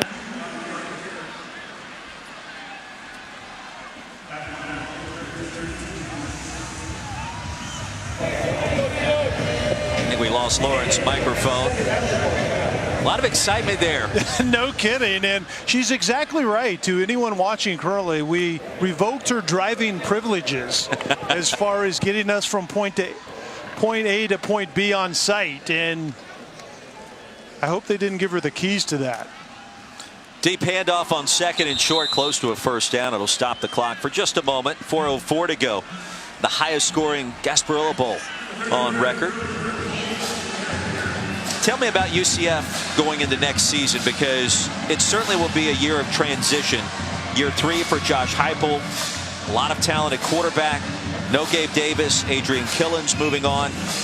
You get a bulk of the offensive line back, at least on the left side, for Coach Heupel and company. No question it's a team that'll be a major factor in the American. The question is, can it go beyond that, just like we've seen in the last 2 years before this season? Well, that's the big question, and I think that's why this bowl game was so important to Josh Heupel and this UCF program, because the brand had been built, and this senior class won 40 games, turned this program around, and actually took it to places they'd never been before, starting with Frost and then getting to Heupel. That last carry by senior linebacker Nate Evans, as UCF will conclude its best 4-year stretch in school history tonight. Add one more on the win column to 41-11. Nate Evans was an eyelash from taking that to the house. He was, and he wanted it. The emotional leader from the linebacker position gets to tote the football one time. I think we need to get Nate Evans back in there as a linebacker and let him tote it once again. We've seen his emotion on the defensive side, well blocked up in front. And then the linebacker forgot to pick up his feet. And he certainly wanted the crowd to get behind him, but pick up your feet just a little bit and he might be standing in the end zone. And it's going to be the last time we see Nate Evans on the field in a UCF uniform. What a career it has been. And UCF going to conclude its 2019 campaign at 10-3. No championships, but a heck of a season nonetheless. Now coming up, our Week 16 Monday Night Football matchup. Packers can clinch the NFC North with a win over the Vikings. Vikings, with other things in mind, a win would force a tie atop the division. 8 Eastern, 5 Pacific on ESPN, ESPN Deportes, and the ESPN app. Coverage begins actually right now over on ESPN with Monday Night Countdown. Playoff picture looks like this, and no mention of the Dallas Cowboys after their loss yesterday. Philly back in control of the NFC East. Very interesting. Vikings still with a great opportunity. Kirk Cousins leading the charge this year. He's been effective. Another long run for UCF. Trillian Coles towards the end zone. And he'll be stopped just short. It'll be first and goal with 1:16 remaining. Gain of 38 yards. And it doesn't take much of a crease, but as Nate Evans comes back in the game to try to pay off this drive, and trust me, the crowd here was very aware of number 44 getting one touch. Imagine what we'll hear if Nate Evans can get in the end zone on this drive. Nate Evans tonight has been a one-man wrecking crew on defense. He's loved his career at UCF. He said, we've been making memories here for 4 seasons. We're hoping to go out with a bang. How big would this be? Stretching across the goal line. Did he get there? No official indication yet. It'll be second and goal. Nate Evans actually has a decent feel for the run game. It was designed to go a little bit further to the right. Certainly we're going to leave Nate Evans in the game to pay this off, right? And then he slid to the left. And actually this might be reviewed. We haven't heard that the replay booth is going to take a further look at it, but Evans made a great attempt of stretching that ball across at the end. And that's going to be the last play of the game, I believe.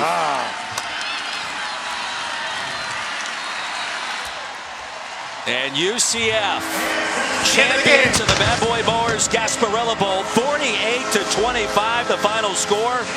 Josh Heupel and company conclude their 2019 season at 10-3 after a resounding win against a very tough Marshall Thundering Herd program. And now we take a look at today's Capital One player of the game, the freshman signal caller, Dillon Gabriel, threw for 2 scores and over 250 yards tonight. And the first half was kind of rough for Dillon Gabriel and wasn't real efficient trying to get the pass game going. Some big plays in the second half, however. 48-25, the final score. We've got a lot more to wrap up here in Tampa. UCF wins the Bad Boy Mowers Gasparilla Bowl. We're back with more right after this.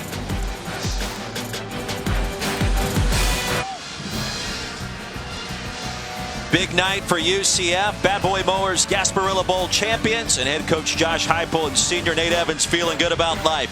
Final score 48-25. Don't forget, post-game trophy ceremony presented by Capital One is coming up on the ESPN app. But right now, here on ESPN2, we'll send you to SportsCenter.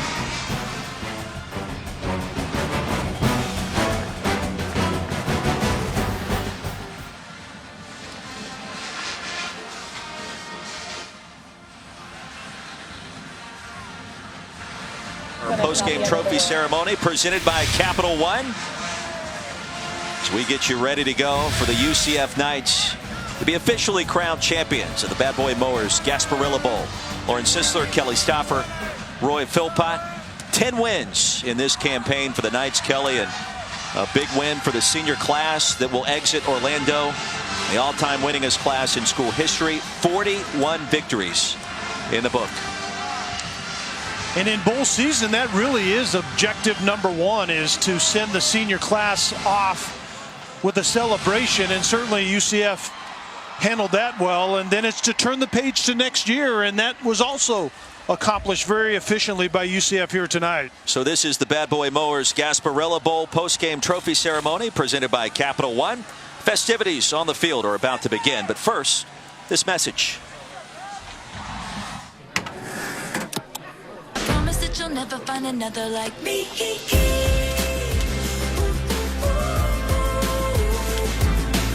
the only one of me. Baby, that's the fun of me.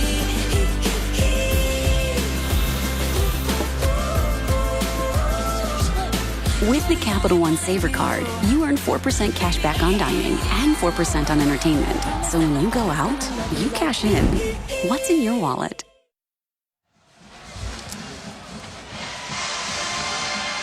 Back in Tampa, as we take a look at today's Capital One rewarding performance. An incredible night for Dylan Gabriel in this UCF offense. And the pass game was a little slow coming, and so Gabriel decides to do it with his feet, which isn't exactly his strong suit, but anything to get his offense going. And Gabriel's job is to distribute the football to a ton of speed out in space, and this one to Marlon Williams.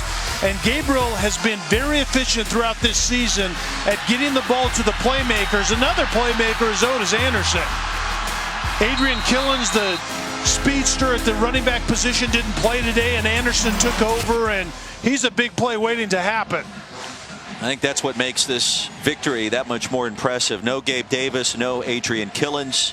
Handful of players on the defensive side of the ball were out, and yet UCF carves up Marshall to the tune of 48-25. Nate Evans almost scored an offensive touchdown this evening as well, which was a lot of fun to witness.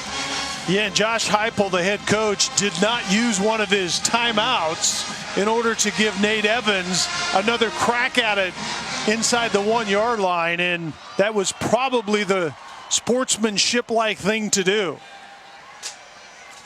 I would tend to agree with that. For Josh Heupel, a nice springboard into 2020. A couple of 10-win seasons in the books in his first 2 years. Be a season of transition next year, but still plenty of firepower returning. Recruiting is also going well for the Knights headed to next year. And I think that's what it's like currently, is the program transformation into this national brand. And now it's the program transition minus the senior class that won 47 ball games over the last 4 years. We'll take a look at our highlights from the Bad Boy Mowers Gasparilla Bowl. The defense for the Knights set the tone early. Pick six and a scoop and score. It all got started in the first quarter. The tip pass that was intercepted by Richie Grant. He took it to the house with his first pick of the season. And a great way to take it to the house, your first interception. And then Morris Brash was the scoop and score guy on the trick play, tipped the ball, and then grabbed the football, and Morris Brash ends up scoring on that scoop and score. And that really was the tone setter early for UCF against Marshall. Pick six forced another fumble for Richie Grant. Aaron Robinson was active as well. The Alabama transfer, Kelly, had a couple of hard hits to set the tone early for this UCF team. And that forced fumble came deep into the red zone when Marshall was looking to make this pretty interesting in that first half, and Robinson got a hat on the football, and Knox spit it up, and Collier recovered.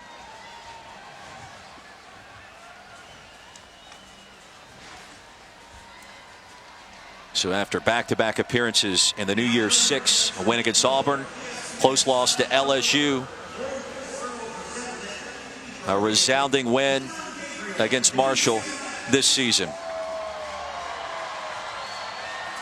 48-25 the final score as we send you down to Lauren Sisler for the trophy presentation. Congratulations to your Bad Boy Mowers Gasparilla Bowl champions, a 48-25 win for UCF. A tremendous performance. There was a lot of rain, there was a lot of sloppiness there, but it dried up, it cleared up, and you guys are obviously here as the winners. So I want to start by announcing to you the MVP of today's performance.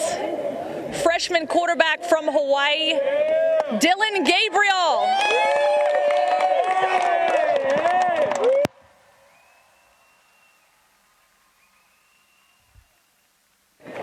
was 14 of 24, 260 yards, 2 touchdowns, 1 rushing touchdown on the ground. Tremendous performance for you and Dylan, first and foremost, to come out here and get a win for your team and for the senior class. What does that mean to you? I think all around, O-line played great. Defense made a lot of plays for us. And then obviously the O-line just locking it up. So huge team performance, huge team win. Proud of this team and love them. So. We told a story a little bit earlier about you coming here to play in Pop Warner football in 2012 when you were in Orlando. Your mom told us that when you put that UCF jersey on, it meant the world to you and you knew this is where you belonged. What does it mean to be standing on this stage as the MVP of this football game as a freshman on a national platform? I love the city of Orlando. I love this team. I love the coaches. I love our fans. I love everyone who has a part in this team because it's unlike no other. So I'm blessed to be here. What can you say about this guy, Nate Evans Jr., standing beside you right now? This guy is a huge leader for our team. He created this culture, his class from when he got here. JJ, JB, A-Rob, all the guys who came in with that class, they started this. And, as a young guy coming in, it's just continuing that culture and doing whatever I can to, help us win. So. Congratulations to Dylan and congratulations to UCF and his teammates. 14 of 24, 260 yards, 2 touchdowns, and 1 rushing touchdown. And now I want to introduce to you Bad Boy Mowers executives and dealers, David and Alex Day, as well as Jeanette Rush. Jeanette, a couple words from you? Well, we are very honored to be here and representing the Bad Boy Mower family. And we want to congratulate both teams for getting here to the Gasparilla Bowl. But right now, we are honored to congratulate and present you with the trophy, the Gasparilla Trophy, to the UCF, University of Florida, Central Florida, Universal. Hey, she's got this, guys. UCF. University of Central Florida, UCF Knights, charge on.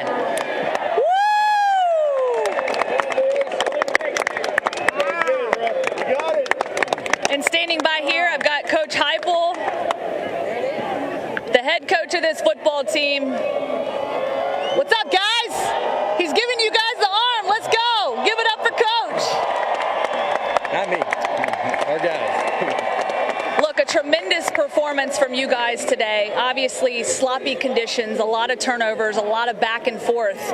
Speak to the resilience of your football team to go out here and get the job done and come out with the way that they did. That's how our kids have been all year long. It's one of the pillars of who and what we are inside of our program. Our kids are competitive, resilient, and continue to play football. And they play for one another. We got a great brotherhood inside of our locker room, strong culture. That's the foundation of what we are, and it's only getting better. You came into this game with 40 wins as the winningest program in program history. That's now 41 wins. What can you say about this senior class and the guys that got you here? Yeah, this senior class has been through it all. They've seen transition. They've handled it in a great way. They've continued to build upon the foundation of what we want to be. And, there's a brotherhood that exists that is extremely strong. They're a part of our family forever, and the best is yet to come. You said you wanted this senior class to come in here and really this entire football team to come in here, lay it on the line, and leave their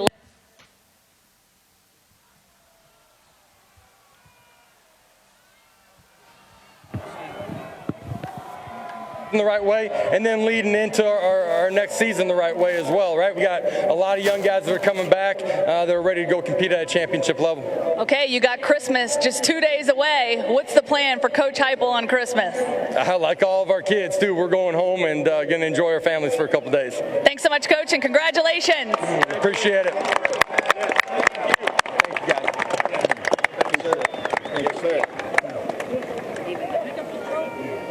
Go get it. Let's go. Come on, it ain't going to break, y'all. It ain't going to break.